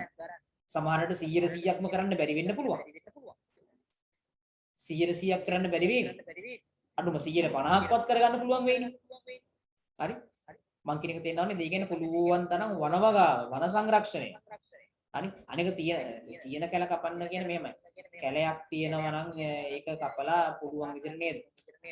දැන් අපි හිතමුකෝ සමහරවිට ඔයාලගේ වත්තේ හොරු ගාලා කොළ වැටෙනවා. ඉතින් සර් හැමදාම අතු ගන්න ඕක ගොඩ ගහන්නත් බෑ. එහෙනම් මෙහෙම කරන්න. හොඳම දේ තමයි අතු ගන්න ඕනේ හැමදාම. ඔයාලගේ ගෙදර තියෙන ප්‍රධාන ගස් ටික තියෙනවනේ. ප්‍රධාන ගස් වටේට පොඩි පාත්ති වගේ හදන්න. ගඩොල් වලින් වට කරලා රවුමට. අතු ගන්න කොළ ටික අර ගස් වලටම පස් වෙන්න දාන්න. එතකොට මේ යන වෙනම පාත් එක වෙනම පාර හදන්න. වෙනම පාර හදලා හදන්න කියන්නේ වෙනම පාර වගේ තියෙන විදිහට ගල් අල්ලලා ගල් කියන්නේ මහලුකු සල්දිල ගන්න ඕනේ නැහැ. විවිධ ක්‍රම තියෙනවා. ඉතින් ඔයා ඒක දැනගන්න, ඔයා ඒක කරන්න උත්සාහ කරන්න. හරි. දෙවෙනි එක පුද්ගලික ප්‍රවාහන මාධ්‍ය වෙනුවට පොදු ප්‍රවාහන මාධ්‍ය භාවිත කිරීම. මන්නේ මොකද ඒ? දැන් අපි හිතමු මම මේකත් කලින් කියලා තිනවා රයිට්. එක ඉස්කෝලයක් තියෙනවා ගමේ. ඒ වගේ ගමේ ඉස්කෝලේ හිතන්න. ගමේ නැත්නම් අපි ගෝනිගොඩ ඉස්කෝලේ කියලා ඒ ඉස්කෝලේට යනවා කියලා හිතන්න. දැන් යනකොට දැන් හිතන්නකෝ ගෙදර ගමේ කට්ටිය තමයි ඉස්කෝලේට යන්නේ. ගමේ පවුල් 20ක් ඉන්නවා. ගමේ පවුල් 20යි. පවුල් 20ට වාහන 20කුත් තියෙනවා. දැන් මේ පවුල් 20ෙම අර ඉස්කෝලේට ළමයි 20ක් ඉන්නවා. 20ක් ඊට වඩා වැඩියෙන් ඉන්නවා. දැන් ඒකට ඒ ඉස්කෝලේට යන්න අර ගෙවල් 20ෙම වාහන 20ම ස්ටාර්ට් කරගෙන 20ම ඉස්කෝලේ ගාවට ගිහිල්ලා නේද? එහෙම යනකොට වාහන 20ක් ස්ටාර්ට් වෙනවා. වාහන 20ක තෙල් පිච්චෙනවා. ඒ වාහන 20ෙම මොකද වෙන්නේ? දුම් පිට වෙනවා. වාහන 20ෙම දුම් පිට වෙනවා. කොහටද දුම් යන්නේ? අඟහරුවකට නෑ අපේ වායුගෝලයට යන්නේ. අපේ වායුගෝලේව දැක් ගහනවා. අපේ වායුගෝලයට රැස් වුණාම ඉතින් ඉවරයි. එතනින් යන්නේ ඒක අපිට බැරිද ඒ වාහන 20 වෙනකොට එක එකනා ෂිෆ්ට් එක නැත්නම් එක ස්කූල් බස් එකක් එහෙම නැත්නම් එක බස් එකක් එක ලොකු වෑන් එකක් ඔක්කොම 20ම දාලා යවන්න පුළුවන්. හරි. ගෙවල් ඔක්කොම ගාවින්ම මේ බස් එක යනවා. බස් එක ගිහලා හැමෝම මේ බස් එකට නගිනවා. ඒ බස් එක යනවා ඉස්කෝලේට. එක බස් එකයි එක තෙල් ටිකයි එක උදුම් ටිකයි යන්නේ. වැඩෙත් තියෙනවා. අන්න එක තමයි පුතේ මේ පුද්ගලික ප්‍රවාහන මාධ්‍ය භාවිතා කරනවා වෙනකොට පුළුවන් තරම් පොදු ප්‍රවාහන මාධ්‍ය භාවිතා කරන්න. දැන් මෙහෙම ඔය කතන්දරේදී මෙහෙම ප්‍රශ්නකුත් තියෙනවා නැතුව නෙවෙයි. දැන් සර් බස් එකේ සෙනග සර් බස් එකේ යන්න ගියොත් එimhe ෆුට්බෝල් එකේ යන්න වෙන්නේ. නැත්නම් ඒක ලංකාවේ තියෙන පොඩි ප්‍රශ්නයක්. ලංකාවේ නේද? මේ ටර්න් එකකින් එහාට තව ටර්න් එකකට බස් එකක් දාන්න දෙන්නේ නැහැ. කපල් කැපිල්ල දානවා. ආය අතහමාරි ටර්න් එක මං කියන්නේ උඹ වරෙන් 8ට උඹ 7:45ට එන්න එපා. හරි. තව කවුරු එකේ බස් එකක් ගෙනත් දැම්මොත් දාන්න දෙන්නේ අපේ ටර්න් ටික මිස් වෙනවා. ඇයි ඉතින් බස් නේද? ඒක නේද? හරි අසාධාරණ ඉතින් කරන්න දෙයක් නැහැ. දැන් මේ මෙච්චර මේ කොවිඩ් දවස්වලත් සමහරලාට බස් එකේ පට්ට සෙනග. කොවිඩ් නෙමෙයි අන්තිමට හැදෙන්නේ රටේ නේද ලෙඩ හැදෙන්නේ. ඒක ඇවිල්ලා මේ ලංකාවේ පොඩි ප්‍රශ්න ටිකකුත් තියෙනවා. ඔයාලට මම කියන්න පුළුවන් නම් මේ ඒ කියන්නේ හැකිතාක් අවම කරන්න කියලා කියන්නේ. පෞද්ගලික ප්‍රවාහන භාවිතා කරන්න අවස්ථා එනවා. අවම කරන්න හැබැයි රයිට්. ඊළඟ එක ශාකමය ආහාර වැඩිපුර ගැනීම සහ ආහාර වර්ග නිවසට ආසන්න ප්‍රදේශවලින් ලබා ගැනීම. ඔන්න ඔය ගැන අපි කතා කරනවා 11 වසරේදී. ඔකට කියනවා මේ ආහාර සැතපුම අවම කිරීම කියලා. ඕකට කියනවා ආහාර සැතපුම අවම කිරීම. 11 දී කතා කරනවා. ශාකමය වෙජිටේරියන් වෙන එක වෙනම දෙයක්. ඒක හරිය කවුලක් නෙවෙයි. එහෙම කියලා මස් නොකා ඉන්න කියලා කියන්නේත් නෑ. මාංශමය ආහාර මාංශ බෝ ගන්න තෝරන්නේ. හරිද? සතියකින් සැරයක් චිකන් කෑල්ලක් ඉස්සෙක් මාළුවෙක් නේද කන්න මේ ඕකද මෙහෙම කාරණා ගොඩක් තියෙනවා. දැන් සමහර කට්ටිය බුදුහාමුදුරුවෝ කවදාවත් මේ මස් කන්න එපා කියලා කියනවා. මස් කන්න එපා කියලා කියනවා. උන්වහන්සේ කියලා තියෙනවා මොකද පාණාදී පාදා වේරමණී සික්ඛා පණ ඇති නේද? ප්‍රාණඝාත නොකරන්න කියලා තියෙනවා. ඉතින් අපි ප්‍රාණඝාත කරන්නේ නැහැ. එතකොට එහෙනම් ඉතින් මස් කන්න එපා කියන්නේ. ඔයා කැමති නම් මස් කන්න, කැමති නැත්නම් කන්න එපා. එච්චරයි. මේක වැඩි මේ හිතන්න යන්න එපා. මොකද පුතේ අපිට ශාක වලින් හම්බ වෙන්නේ නැති ඇමයිනෝ අම්ල කියලා අපි තාතියක් කතා කරන 10 වසරට ගියාම ඇමයිනෝ අම්ල තියෙනවා. ඒ ඇමයිනෝ අම්ල ගන්න අපිට මාංශ ආහාර වැදගත්. මාංශමය ආහාර වලින් විතරයි ඇමයිනෝ අම්ල දෙන්නේ. එහෙම කියලා දැන් අන්න අද ඉඳන් හැමදාම එන මට චිකන් කෑල්ලක් ඕන කියලා එහෙම නෙවෙයි. චිකන් වල හැමදේම මගුලම නෑ. අර චිකන් නම් නොකෑවත් කමන්නේ නෑ. ඉස්සෝ මාළු පනවල ඒ වගේ පුංචි දෙයක් ආහාරයට ගත්තට කමක් නෑ. හරි. එහෙනම් පුතේ එහෙම ගත්තොත් එහෙනම් මේ ලොකුමට පෞසිද්ධ වෙන්න ඕන මාංශ භක්ෂක සිංහය. හරි. එහෙනම් මේ ආහාර දාම කියලා පැවැත්මක් නැති වෙනවා. ආහාර දාම ටික දැන් අපි තුමා ආහාර දාමයක් කියලා මුදු පීරිය කනවා, හාව කනවා, කොටියා. එතකොට අපි කොටියා හාව කනවා කියලා කොටිය ඔක්කොම අයින් කරාම ඉතින් අන්තිමට හාව ටික බෝ වෙලා හාව ටික වැඩි වෙලා අන්තිමට නේද මුදු පීරිය ඔක්කොම මේ නැති වෙලා යයි. හාව වැඩි වෙන්න උඳු පීරිය ටික ඉවර වෙනවා ඩක්. අන්තිමට හාව ඉන්න උඳු පීරිය නෑ. මේක පුතේ මේක බැලන්ස් වෙන්න ඕන. සමතුලිත වෙන්න. තේරුණාද කියන්නේ? මේක හැම එකක්ම මේ පෘථිවිය කියන එක පෘථිවියේ සියලුම පරිදි සමතුලිත වෙලායි තියෙන්නේ. මේක බැලන්ස් වෙලා තියෙන්නේ. කිසිම සාධකයකට වැඩිපුර වැඩි වෙන්න දෙන්නේ නැති වෙන්නේ ඒක ඔටෝ පාලනය වෙන්න මොකක් හරි එකක් හදලා තියෙනවා. ඒක මොකක් හැදුවත් දන්නේ නැහැ. මහා ප්‍රඥා හෝ ඒවා කවුරු හරි හදලා ඒක බැලන්ස් වෙන්න. අන්තගාමී වෙන්න හොඳ නැහැ. මොකක්ද හොඳ නැත්තේ? අන්තගාමී වෙන්න හොඳ නැහැ. එතකොට ශාකමය ආහාර වැඩිපුර ගන්න. ඒව විතරක් ගන්න කියලා නෙමෙයි වැඩිපුර ගන්න. ඒ වගේම ආහාර පුළුවන් තරම් නිවසට ආසන්න ප්‍රදේශ වලින් ලබා ගන්න. දැන් උදාහරණයක් හිතන්න ඔයාලගේ වත්තපහල තියෙනවා පොල් ගහක්. ඒ පොල් ගහෙන් පොල් කරලා තමයි ගන්න ඔයාලා. ඇත්තටම හොඳයි. එහෙම තමයි වෙන්න ඕනේ. හරි. ඔයාලගේ පාත්තියක ගොටුකොළ තියෙනවා. ගොටුකොළ ටික තමයි කඩලා ඔයා ගන්න. නියමයි. ඒක තමයි වෙන්නේ. හරි. එතකොට හැමදාම පරිප්පු කනවා. පරිප්පු කෑවොත් පරිප්පු තියෙන්නේ කොහෙද? පරිප්පු මයිසූරු වල. ඉන්දියාවේ. මයිසූරු වලින් පරිප්පු වෙන්නේ. දැන් ඒක නිකන් හිතන්නකෝ ඔය මයිසූරු පරිප්පු එහිනම් එනකොට කවදාව කඩන්නේ නැද්ද? කවදා ඒව ගබඩා කරන්න නැද්ද එහි? එච්චර කල් ගබඩා කරලා ඊට පස්සේ කොච්චර කාලයක් ඔක නැවේ තියෙන්නේ නැද්ද? ඔය ප්ලේන් වල එනවා කියලා නැව් වල එන්නේ. හරි නැව් වල එන්නේ. කොච්චර කාලයක් නැවේ තියෙන්නේ නැව කියලා කියන්නේ නැවට පටවන කල් කොච්චර කාලයක් තියෙන්නේ. නැවට පටවලා නැවේ කොච්චර කාලයක් ට්‍රැවල් වෙන්නේ නැද්ද? ඊට පස්සේ නැවෙන් ලංකාවේ වරාය ගබඩා වල කොච්චර කාලයක් තියෙන්නේ නැද්ද? ඊට පස්සේ ඒක වරාය ගබඩා වල ඉඳලා මේ නිකුත් කරලා ඒ සප්ලයි ඩිස්ට්‍රිබියුටර් ගාව කොච්චර කාලයක් තියෙනවද? ඒ ඩිස්ට්‍රිබියුටර් ගාවින් ඔයාලා ගන්න තොග කඩේ එහෙම නැත්නම් අපි හිතමු කාගීල්ස් එකේ එහෙම නැත්නම් මේ කීල්ස් එකේ කොච්චර කාලයක් තියෙනවද සුපර් මාකට් එකේ. ඊට පස්සේ ඔයාලා ගෙදර සල්ලි දීලා ගෙනාවා. සල්ලි දීලා ගෙනාවට පස්සේ හරි සල්ලි දීලා ගෙනාවට පස්සේ ඔයාලගේ ගෙදර කොච්චර කාලයක් තිබ්බද පරිප්පු ටික? සමහරවිට අවුරුදු එකමාරක් ගෙදර පරණයි මේ පරිප්පු. ඉතින් අවුරුදු එකමාරක් පරණ වෙන්න ඕක තියාගන්න ඕකට මොනවා දාලා ඇද්ද? අපි කොහොමද දන්නේ ඕක ගබඩාවේ දෙනකොට ඕක ගබඩාවේදී මීයක් ඕකුණින් ගිහලා මීයක් චූ කරාද කියලා. අපි කොහොමද දන්නේ මේක තෙමුණද පෙඟුණද මොකද අපි දන්නවද? අපි ඇහින් දැක්කද මේක එන නිෂ්පාදනය වෙච්ච තැන ඉඳන් මෙතන එනකන් අපි දැක්කද? අපි දැක්කේ නැහැ. අපිට විශ්වාස කරන්න බෑ ඒක. මම කියන තේරෙනවද? එහෙම කියලා අදින් පරිපූර්ණ කයින්ඩ් කියලා නෙමෙයි කියන්නේ. හරි. ඔය දැන් අපි දැන් බාස්මති හාල් කියලා જાතියක් කරනවා. බාස්මති කොහෙද තියෙන්නේ? කොහෙන්ද බාස්මති හාල් ගේන්නේ? බාස්මති හාල් එක හරි දිගටි නේද? රහයි නේද? ඔය සාමාන්‍ය ප්‍රයිස් එකෙන් කනකොට බාස්මති නේද? බාස්මති කියන්නේ පාකිස්තානයේ. ලංකාවේ නම් බාස්මති හදනවද දන්නේ දැන් නම් හරි. කලින් නම් පාකිස්තානයේ තමයි ගෙනාවේ. එතකොට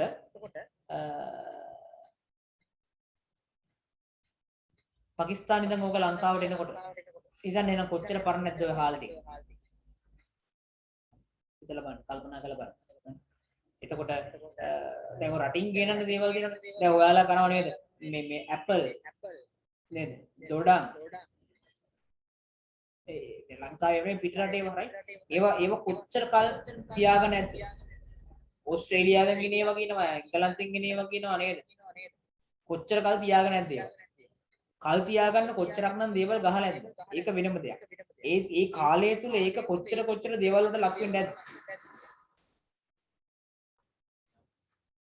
අපිට විශ්වාසය තැබිය හැකි දේවල්. අනේ මේක හරි නියමයි පියෝ පාට එහෙම නේද? මේක කිසිම දෙයකට නේද වාදනය වෙලා නැහැ කියලා අපිට විශ්වාස කරන්න බෑ පුතේ. ඒකෝට අපිට විශ්වාස කරන්න පුළුවන්. ඔයාලගේ පහළ වෙල්යායෙන් ගන්න නේද? නෙලන අස්වැන්නෙන් එන වී ටික ඔයාලම ගිහිල්ලා එහෙම නැත්නම් එයාම ගිහිල්ලා මූලෙන් කොටලා ඔයාට ගෙනල්ලා දෙනවා. අන්න විශ්වාස කරපන් ඒක. ඇයි ඔයාගේ ඇස්පඩා පිට තමයි ඒකේ මේ මොනවාද? හැවේ ඔයාගේ ඇස් ඉස්සරහා පිට. ඔයා දැක්කා ඒකේ පැලින්දනවා. ඔයා දැක්කා ඒකේ කරල් නැමිලා තියෙනවා. ඔයා දැක්කා ඒකේ ගොයන් කපනවා. ඔයා දැක්කා ඒක එකතු කරනවා. හරි ඒක නේද? ඒකනේ ඒ වී ටික තමයි මේ අඹරන්න ගෙනිච්චි. අඹරන තැනත් ඔයා දන්නවා. හරි? ඒතර අපි දන්නවා යා ෆ්‍රෙෂ් හාල්, අලුත් හාල්. හරි? මාසයක් දෙකක් තුනක් පරණයි. අර අවුරුදු ගානක් පරණයි මේව මාසයක් දෙකක් තුනක්. අන්න විශ්වාස කරන්න පුළුවන් හාල් වර්ග. හරි? එතකොට ඔයාලගේ ගෙදරින් ගන්න පොල් ගෙඩියක්. එතකොට ඔයාලගේ ගෙදර හදන ගොඩකොළ ටිකක් අරගෙන මැල්ලුමක් හදන්න. හරි? ඔයාලගේ ගෙදර මම අර කියන පැල නේද? ලොකු විශාල බහුවාර්ෂික ශාක හිටවන අතරේ පොඩි තක්කාලි පැලයක්, පීස් පැලයක්. හරි? ගෙදරින් හදාගන්න ඒවා පුළුවන් තරම්ම ගෙදරට ආසන්න ප්‍රදේශ වලින්ම ගන්නේ. සමහර කට්ටිය ගෙදර ගාව තියෙන එළවලු කොට වල තියෙන එළවලු ගන්න යන්නේ නැහැ. හරි? ඒ ටික මේ පේමන්ට් එකේ හරි ගොන් ගාලා විකුණනකොට අම්මෝ ඊයා මේක පේමන්ට් එකේ.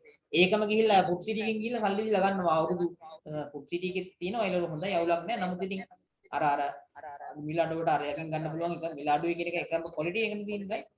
ගෙදර අපි ඇත්තටම ෆුඩ් සිටි එකෙන් මොන හරි දෙයක් කරනකොට ගේ ළඟ පාතින් එළවලු කොටුවකින් එළවලු ගන්න එක හරියම හොඳයි. ෆ්‍රෙෂ් නැවුම්. හරි. අදෝසන මම මේ කිව්ව එක තේරුණු කට්ටිය.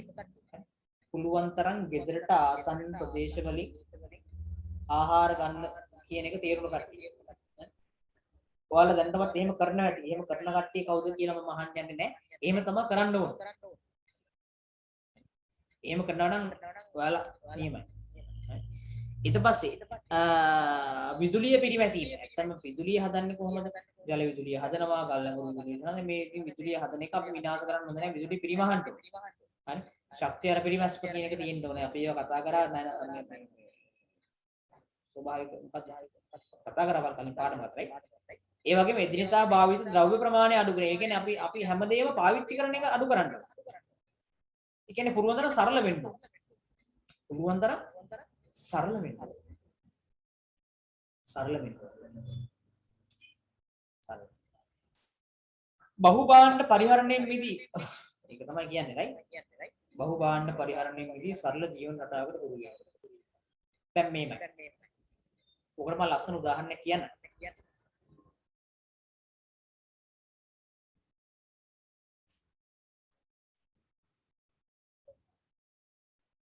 ඔයාලා ගාව පැන්සල් පෙට්ටියක් තියෙනවනේ. ඒ පැන්සල් පෙට්ටියේ ඔයා ගාව ඇති රතු පාට පෑන්, නිල් පාට පෑන්, එක එක පාට පෑන් ගොඩයි සමහර කට්ටිය. එතකොට ඔය පෑන් හැම එකම ඒ කියන්නේ පෑන් කියලා කියන්නේ ඔතන පුතේ ඔය පෑනේ කාබන් ඉවරනට පස්සේ මොකද කරන්න ඔයා? කාබන් ඉවර වුණාට පස්සේ ඔබ කරන්නේ මොකක්ද? ඉවරනාට පස්සේ ඔයා ඒක විසිකරනවා. ඔයා ගාව පෑන් 50ක් තිබ්බනම් ඔයා එකවර පෑන් 50ක් පාවිච්චි 50ක් ඕනේ නෑනේ පෑන්. නිල් පෑන කොයි රතු පෑන කොයි ඕනම නම් රෝස පෑන කොයි හරි කළු පෑන කොයි ඔය පෑන් 4ක් 5ක් තිබ්බනම් ඇතිනේ. සමහර කට්ටිය ගාව පෑන් කඩ තියෙනවා. කැන්සල් පෙට්ටිය තුනේ මේක. එතකොට එයාලා ඔක්කොම එකවර පාවිච්චි කළා ඔක්කොම එකවර වුණාම ඔක්කොම එකවර විසික් කරනවා. විසික් කරනවා කියන්නේ කොහොමද විසික් කරන්නේ? පරිසරයට විසික් කරන්නේ. නෑ පරිසරයට නෙවෙයි කුණු කොට කියන්නේ පරිසරය තමයි. කුණු කොට කියන්නේ පරිසරය තමයි. තේරුණාද? කුණු කොට කියන්නේ පරිසරය තමයි. දැන් පරිසරය දැම්මම දිරනවද ඒක? දිරන්නේ නෑ සර් අපි නම් ගිනි තියලා දානවා. ගිනි තිබ්බම මොකද වෙන්නේ? ගිනි තිබ්බම දෙයියනේ ඒකේ තියෙන සල්ෆර් ඩයොක්සයිඩ් එකේ වායු ටික ඔක්කොම පිට වෙනවා වායු ගෝලෙ. ඒත් වායු ගෝලෙට තමයි යන්නේ. ඒත් මේ ඔය අපි පාවිච්චි කරන හැම මගුලකම මේ වායු ගෝලය සහ මේ පෘථිවි ගෝලයේ කොහේ හරි තමයි තියෙන්නේ.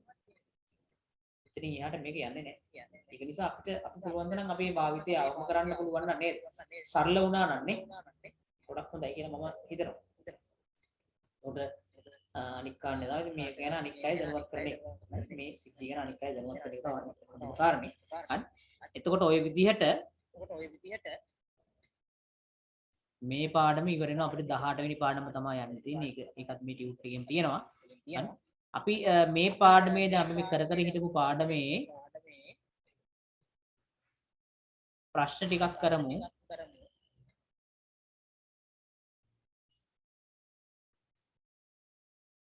දැන් මෙන්න මේ තුන්වෙනි එකේ තුන්වෙනි කොටස සහ හතරවෙනි ප්‍රශ්නේ කරන්න බලන්න. තුන්වෙනි එකේ තුන්වෙනි කොටස සහ හතරවෙනි ප්‍රශ්නේ කරන්න බලන්න ටාර්ගාල.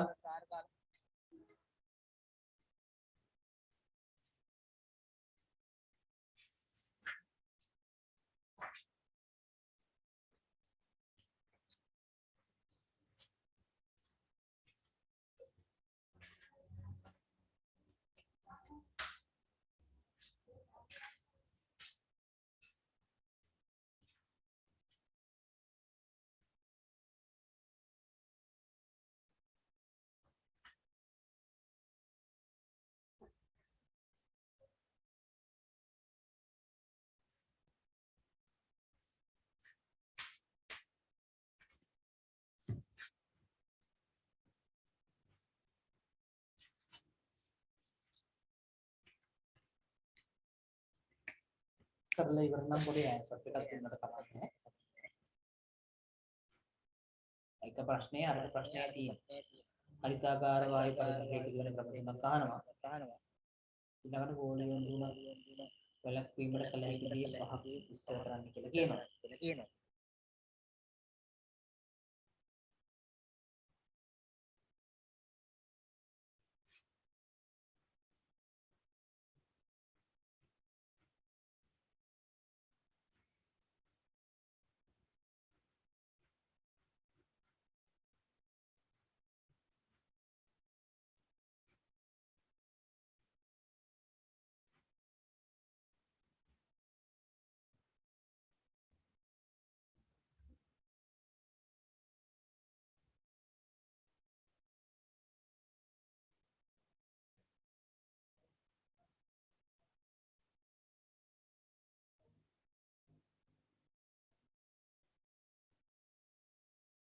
කරලා ඉවරයි ආන්සර් එකක් දෙන්න.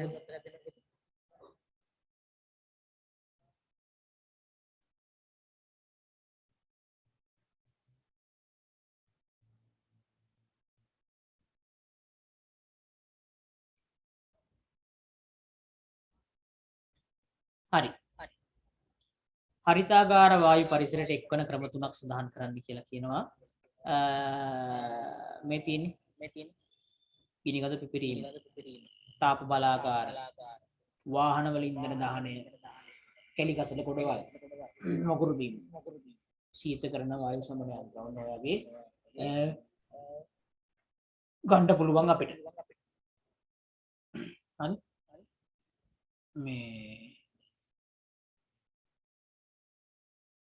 තව පොඩි දෙයක් කියලා දෙන්නම්. මේ මෙතන තියෙන්නේ වායු සමන යන්ත්‍ර කියලානේ. සමහර කට්ටිය කියනවා මෙන්න මෙහෙම වචනයක්. ඔය AC මැෂින් වලට කියනවා මේ වචනේ මොකද්ද? වායු සමීකරණ කියලා කියනවා.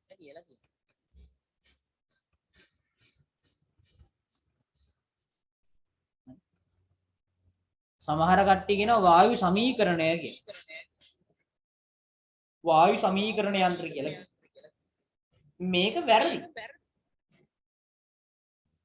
මෙහෙම වායු සමීකරණ යන්ත්‍ර කියලා જાතියක් නැහැ. අර වායු සමන යන්ත්‍ර හරි. ඒක ඕකේ. වායු සමීකරණය කියලා එකක් තියෙනවා මේ කෙමිස්ට්‍රි වල. ඒ වල දිගට එකයි PV සමාන nRT කියලා. ඒක තමයි පරිපූර්ණ වායු සමීකරණය. ඒ කියන්නේ සමීකරණයක් හොඳයි. සමීකරණය කියන්නේ දන්නවනේ සමීකරණයක් අපි ලියන්නේ හරි. සමාන ලකුණක් දාලා. PV අර අපි ලියන්නේ සමීකරණ ලිව්වේ. ඒ වගේ PV සමාන nRT කියලා සමීකරණයක් තියෙනවා පරිපූර්ණ වායු සමීකරණය කියලා. මේක වායු සමීකරණය. පරිපූර්ණ වායු සමීකරණය. ඒක සමීකරණයක්. වායු සමීකරණය කියන්නේ මේකට. AC මැෂින් එකට නෙමෙයි. එතකොට AC මැෂින් එකට වායු සමීකරණය කියලා පාවිච්චි කරන්න එපා. දන්නා කාලෙකින් කාටවත් කියන්නත් එපා. එහෙම පාවිච්චි කරන්න. අපි hina වෙන්නත් එපා. right? එතකොට වායු සමීකරණය කියන යන්ත්‍රය මේ කියලා එහෙම යන්ත්‍රයක් නැහැ. එහෙම වැරදි. වායු සමන යන්ත්‍රයට තමයි නේද? සමන යන්ත්‍රය. ඔය සමන කියන එක තමයි සමහර කට්ටිය සමනය සමීකරණය කරලා කරන්නේ. right? වායු සමන යන්ත්‍රය කියන එක හරි. හරි. වායු සමන යන්ත්‍රය තමයි AC මැෂින් එක කියලා කියන්නේ. ඕකේ. හරි. මම දැන් මතක් වෙච්චලා කිව්වේ ඒකනේ ඔයාලා විද්‍යාව ඉගෙන ගන්න විද්‍යාව කියලා කියන්නේ මේ විෂය විතරක්ම නෙවෙයි ඈ. හරි. දැන් මම යනවා ඔයාලට papers ටිකක් කරන්න. හරි. අපි ඔය ප්‍රශ්න ටිකක් සාකච්ඡා කරමු.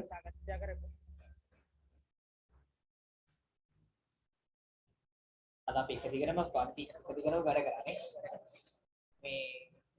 මේ විදිය හොඳයිද මේ ජීවනය?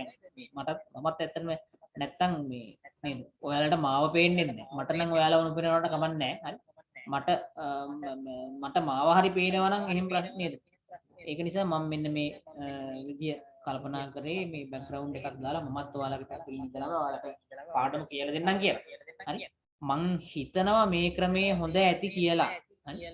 පස්සේ මට කමෙන්ට් එකක් හරි දාලා කියන්න සර් මේ ක්‍රමේ හොඳයි මේ ක්‍රමේ චාටර් අප්පූ සර් එහෙම නම් එපා ජූයි සර් එහෙම හරි මට කියන්න ඒක හොඳයි නම් හොඳයි කියන්න නැත්නම් නෑ කියන්න. කෙනෙක් කියන්න පුරුදු වෙන්න ඕන හැමදාම. මම හැමදාම කියන්නේ ඒක නෙමෙයි. කෙනෙක් කියන්න පුරුදු වෙන්න ඕන. හොඳයි නම් හොඳයි. හොඳ නැත්නම් හොඳ නෑ. එතකොට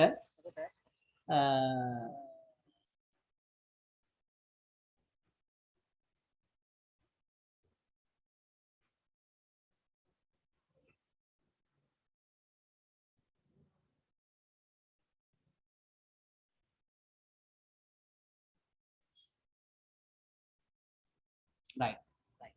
මෙන්න දෙවන වාර අපි තුන්වෙනි වාර පරීක්ෂණයම ගමුද කෙනෙක්? තුන්වෙනි වාර පරීක්ෂණයක් ගමුකෝ.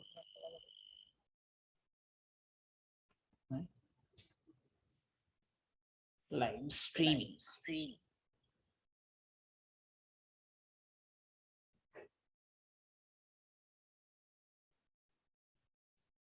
හරි. මෙන්න තියෙනවා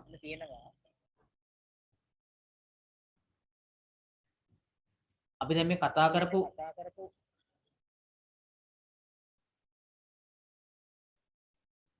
කොටසෙන් ප්‍රශ්නයක් තියෙනවද කියලා බලමු බහුවර්ණ ටිකේ මුලින්ම.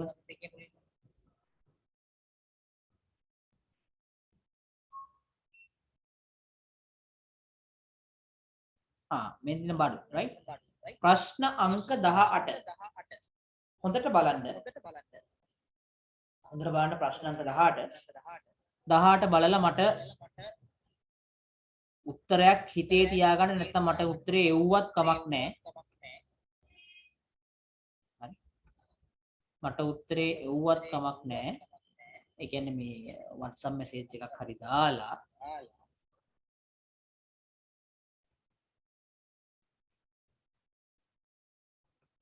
නැත්නම් මේකෙම මේ Teams එකේම message එකක් දාන්න. උත්තරේ මොන එව්වත් කමක් නැහැ. අපි දැන් අද කතා කරපු ටිකෙන් තමයි තියෙන්නේ. ගෝලීය උණුසුම ඉහළ යාම වැළැක්වීමට ගත නොහැකි ක්‍රියාමාර්ගය වන මම කන්ටෙස්ට් කරනවා රයිට්. ගෝලීය උණුසුම ග්ලෝබල් වර්මින් ඉහළ යාම වැළැක්වීමට ගත නොහැකි. ඔව් උත්තර ටිකක් එනවා. ගත නොහැකි ක්‍රියාමාර්ගය යන්නේ වුණ නොහැකි ඒක අහන්නේ හොඳේ. නොහැකි ක්‍රියාමාර්ගය තමයි අහන්නේ පුතේ. රයිට්. වන වගාව සහ වන සංරක්ෂණය කරාම ගෝලීය උණුසුම ඉහළ යන එක වළකිනවද නැද්ද? වළකිනවා. හරි. වළකිනවා. හරි. බහුභාණ්ඩ පරිහරණයෙන් මිදී සරල ජීවන රටාවකට හුරු වීම. හරි. සරල ජීවන රටාවක් ගත කරනකොට ගෝලීය උණුසුම ඉහළ යන එක වළකිනවද නැද්ද? වළකිනවනේ. ඒකට මට තව දෙයක් කියන්න අවතුණා සරල ජීවන රටාව කියද්දි. ඔයා නිකන් හිතලා බලන්නකෝ. ඇත්තටම මේ සරල ජීවන රටාව දැන් අත්‍තරම අපි මේ උගන්වන ක්‍රමයේ උනත් මේක සරල නෑ. හරි ඩිවයිස් එකකට මේ වෙලානේ සරල ජීවන රටාව කියන්නේ ඇත්තටම ඕක නෙවෙයි. සරල ජීවන රටාව කියලා කියන්නේ පුතේ මේ පිටුමකෝ ගමක්. හරි. මොබයිල් ෆෝන් උත් නෑ. සිග්නල් උත් නෑ. හරි. ග්‍රාමීය පරිසරයක්. නැත්නම් හිතන්නකෝ ආව වැද්දු ගැන හිතන්නකෝ වැද්දු අපි දබානේ ආදිවාසී වැද්දු අප්පෝසර් දැන් වැද්දු ගාවත් ෆෝන් තියෙන හොඳ iPhone තියෙන්නේ එහෙම තමයි එහෙමත් තියෙනවා වැද්දු ගාවත් ඉතින් iPhone තියෙනවා තමයි එහෙම කේස් එකක් තියෙනවා එහෙම හිතන්නකෝ ෆෝන් එක ළඟ නැත්තම් කොච්චර නිරවුල්ද නිකන් හිතලා බලන්න ෆෝන් එක ළඟ නැත්තම් ඔයාට පොත්පත් ටිකක් විතරයි තියෙන්නේ. ඔයා ගත්තේ පොත්පත් විතරයි තියෙන්නේ. ඔයාට වෙන වැඩක් කරන්නම නැහැ. ඔයාට කෑම හම්බ වෙනවා, ඔයාට වතුර හම්බ වෙනවා, ඔයාට වතුර නම්මන හම්බ වෙනවා, වාසස් ඉන්න තැනක් තියෙනවා. ඉන්න තැනක් කියලා කියන්නේ මේ හොඳ AC කාමරයක් හරි. එහෙම නෙමෙයි. ඔයාට ඉන්න තැනක් තියෙනවා, හොඳට මැස්සෝ මදුරුවකින් ආරක්ෂා වෙලා ඉන්න ලස්සන ප්ලේස් එකක් තියෙනවා. එතකොට මේ නේද අතීතේ ගයක් ගැන හිතන්නකො අතීතේ ගමක ගයක් පිටු වලින් විතර ගුහාලයක නේද සරලව ජීවත් වෙච්ච මිනිස්සු මට නිකන් පොඩ්ඩක් නිකන් අත උස්සලා කියන්න ඔයාලා මේ චරිත තුනක් කතාව බලලා තියෙනවා චරිත තුනක් කියලා මේ පරණ මාටින් වික්‍රමසිංහ නේද මම චරිත තුනක් කියන නව කතාව කියවලා තියෙනවා ඒකෙම තියෙනවා පොඩි හොඳ කතාවක් බලන්න පුළුවන් හොඳයි ඔක ජාතික රූපවාහිනිය ගියා ඔය ඉස්සර අපි චූටි කාලේ ඔයාලගේ අම්මලාගෙන් තාත්තලාගෙන් අහලා අනිවාර්යෙන් එයාලා බලලා චරිත තුනක් ඒ චරිත තුනක් කියන නාට්‍යයේ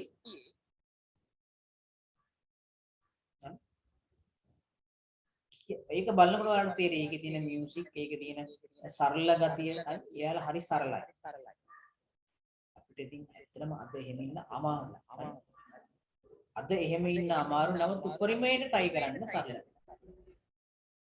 අපි කියන්නේ අපි සරල වීම ගැන පොඩ්ඩක් නේද? එහෙම නැත්නම් ඔය ආරණ්‍ය ගත වෙලා නේද වනවාසීව නේද? වනවාසීව ඉන්න හාමුදුරුවෝ. එයිම වනවාසී කියන්නේ ඔව් එතන කතාව. වනවාසී හාමුදුරුවෝ තමයි හරිම සරල. ඒතර පන්සල් වාසී හාමුදුරුවෝ පන්සල් වාසී හාමුදුරුවෝ සරල නැහැ. අපිට වඩා සරලයි. එතකොට වැඩිපුර විදුලිය භාවිතයට ගැනීම වැඩිපුර විදුලිය භාවිතය කරාම ගෝලීය උණුසුම ඉහළන එක වලකිනවද නෑ එහෙනම් උත්තරේ තමයි මොකද්ද අංක 3 හරි එතකොට ඒකට උත්තරේ මොකක්ද දෙන්නේ පුතේ අංක 3 මම හිතන්නේ පැහැදිලි එක නෙමෙයි මම විස්තර කරාට ගොඩාරියක් ඉච්ච ඕනේ නැහැ ටක් ගාලා උත්තරේ පේනවා රයිට් ඊට පස්සේ අපි ඊළඟට මේ දව භාවිතය ගැන ප්‍රශ්න අපි තාම කරන්න බෑ මෙන්න මේක බලමු අපි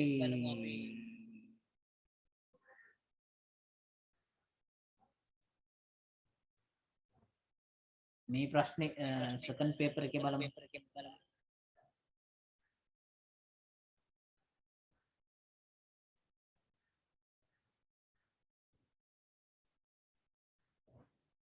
නැනෝ තියෙනවා අකුණු තියෙනවා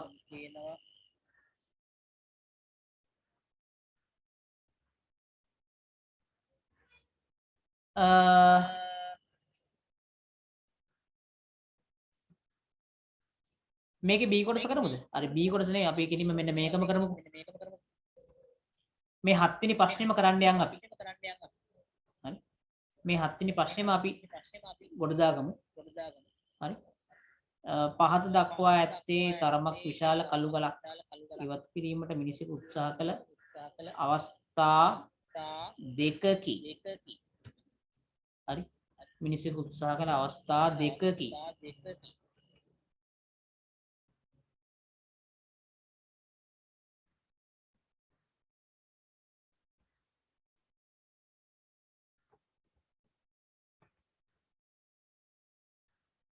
හරි. මුලින්ම මේ දෙකට උත්තර ලියමු බලන්න. ඔයාලා ප්‍රශ්න ලියාගන්න එක අනිවාර්ය නෑ. මේක දිහා බලවුවා. මගෙත් එක්ක සාකච්ඡා කරමු. පහත දක්වා ඇත්තේ තරමක් විශාල කළු ගලක් ඉවත් කිරීමට මිනිස්සු උත්සාහ කළ අවස්ථා දෙකකි. කළු ගලක් තියෙනවා right. P අවස්ථාවේදී ඌ නිකම්ම නියන් තල්ලු කරන්න බල්ලා දෙනවා. තල්ලු කරන්න බල්ලා දෙනවා right. තල්ලු කරන්න බල්ලා දෙනවා බෑ right. ඊළඟට Q අවස්ථාව බලුවොත් Q අවස්ථාවේ තියෙනවා හරි අවුලක් නෑ. අර ලීයක් හරි අලංගුවක් හරි මොකක් හරි ගාලා නේද එහෙම දෙලා මේව කරනවා right. හරි. anyway main කාර්ය කිරීමට වඩාත් පහසු අවස්ථාව කුමක්ද කියලා අහනවා. ඉතින් මේකට උත්තර ලියනකොට රචනා ප්‍රශ්නයක්. ප්‍රශ්නාංක 7 කියලා දැම්මා. හරි. ඊළඟට අනු ප්‍රශ්නාංකය දැම්මා 1. Pද Qද? ඔව් උත්තර ටිකක් මම හිතන්නේ එනවා. කාර්ය කරන්න වඩාත් පහසු අවස්ථාව තමයි පුතේ මොකද්ද? Q අවස්ථාව. එහෙනම් කාර්ය කරන්න වඩාත් පහසු අවස්ථාව තමයි පුතේ මොකද්ද? Q අවස්ථාව. හරි. ඊළඟට 2. දෙවන අවස්ථාවේ යොදන උපක්‍රමය අයත් වන්නේ ඔබ ඉගෙනගත් කුමන සරල යන්ත්‍ර වර්ගයකටද කියලා අහනවා. මොකක්ද ඒක? සරල යන්ත්‍ර වර්ග 4 මතකද? ආනුත්තල, කප්පි, චක්‍රය හා අක්ෂ දණ්ඩ, ලීවර. මොකක්ද මේක? ලීවරයක්. එහෙනම් ඉතින් මොකක්ද අවස්ථාව? ලියන්න ඕන දරුවනේ ලීවර කියලා ලියුවා නම් හරි. ලීවර. Okay. Leave. අතුස්සන් ඒ දෙක හරියට ලියව කට්ටිය. good. නියමයි. right. ටක් ගාලා මේ දෙකත් අපි කරලෙමු. හරි. ඉහත සරල යන්ත්‍ර වර්ගයේ හැර වෙනත් සරල යන්ත්‍ර දෙකක් දක්වන්න. ඒකට ලියන්න පුළුවන් නේද? ආනත තල ලියන්න පුළුවන්, කප්පි ලියන්න පුළුවන්, චක්‍රය හා අක්ෂ දණ්ඩ ලියන්න පුළුවන්. හරි. ඔය තුනෙන් කැමති දෙකක් ලියන්න. ඊළඟට මෙන්න මේ ප්‍රශ්නට මම කරලාම ඉවර කරන්නම්. හරි. ගානක් හදන්න තියෙන ටක් ගාලා ඉවර කරන්නම් මම. මොකද ඉංග්‍රීසි පන්ති තියෙනවා ඊළඟ නේද? මෙම රූපයේ දැක්වෙන තොරතුරු අනුව මේකේ යාන්ත්‍ර වාසිය සමානයි. මම මේ පැත්තෙන් දාන්නම්. යාවා සමානයි භාරය බෙදීම ආයාසය. ඔන්න සමීකරණය මතක තියෙන්න ඕනේ. භාරය බෙදීම ආයාසය. දැන් මේකේ භාරය කීයද පුතේ? භාරය කියන්නේ මේ ගලේ බර. නිව්ටන් 50යි. මෙයා දාන ආයාසය කොච්චරද? මෙයා දාන්නේ නිව්ටන් 40ක් දෙන්නේ මෙතනට. අඩඩා නේද? දැන් නිව්ටන් කැපෙනවා. 5 බෙදීම 4 කියන්නේ කීයද? 5 බෙදීම 4 කියන්නේ 1.0 කීයද දෙන්නේ? 4ෙන් බෙදනවා. right? 4 ඒවා 1 1 කරක් 4 4යි එකක් ඉතිරි 10ට 4 ඒවා 2යි 2 කරක් 4 8යි 1.25ක් එනවා. අත උස්සන්න මේ උත්තරේ ආපු කට්ටිය. සර් හදන්න දුන්නේ නැහැ නේ සර් අපිට නේ. හදපු කට්ටියක් ඉන්න very good right. කියන්නේ 5 බෙදීම 4 මොකද මේ බිඳුරු බිඳුව කැපෙනවා right. හරි. නිව්ටන් කැපෙනවා right. ප්‍රවේගානුපාතය කියලා කියන්නේ ප්‍රවේගානුපාතය කියලා කියන්නේ මේ ආයාසය බාහුවේ දිග බෙදීම ආයාස බාහුවේ දිග බාර බාහුවේ දිගින් බෙදෙන එක තමයි කරන්නේ. අර බාරයේ බෙදීම ආයාසය කියන එකේ අනිත් පැත්ත. ආයාසයේ බාරයේ මාරු වෙනවා දෙපැත්තයි. ආයාස බාහුවේ දිග ආයාස බාහුවේ කියන්නේ මෙන්න මේ කැලේ 5යි. මීටර 5යි. බාර බාහුව ඇවිල්ලා මීටර කීයද? 2යි. මේ මෙන්න මේ බාරෙත් එක්ක තියෙන බාහුව. මේකනේ මෙතන මේ මැද. මේ දරේ තන මැදන right. එහෙනම් 5 බෙදීම 2 කියන්නේ කීයද පුතේ එන්නේ? 2.5යි කියලා උත්තරය ආවද බලන්න.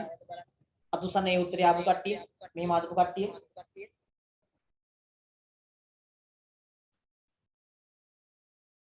right good හරි ඔය විදිහට ඉදිරි ප්‍රශ්න ටික අපි ඊළඟ දවසේ කරමු පුතේ. එහෙනම් දරුවනේ අදට මම ඔයාලගේ පන්තිය මෙතනින් නිමා කරනවා. එහෙනම් හැමෝටම සුබ සතියක් වේවා කියලා ප්‍රාර්ථනා කරනවා. හැමෝටම ආයුබෝවන් පුතේ. Thank you, sir. Thank you, sir.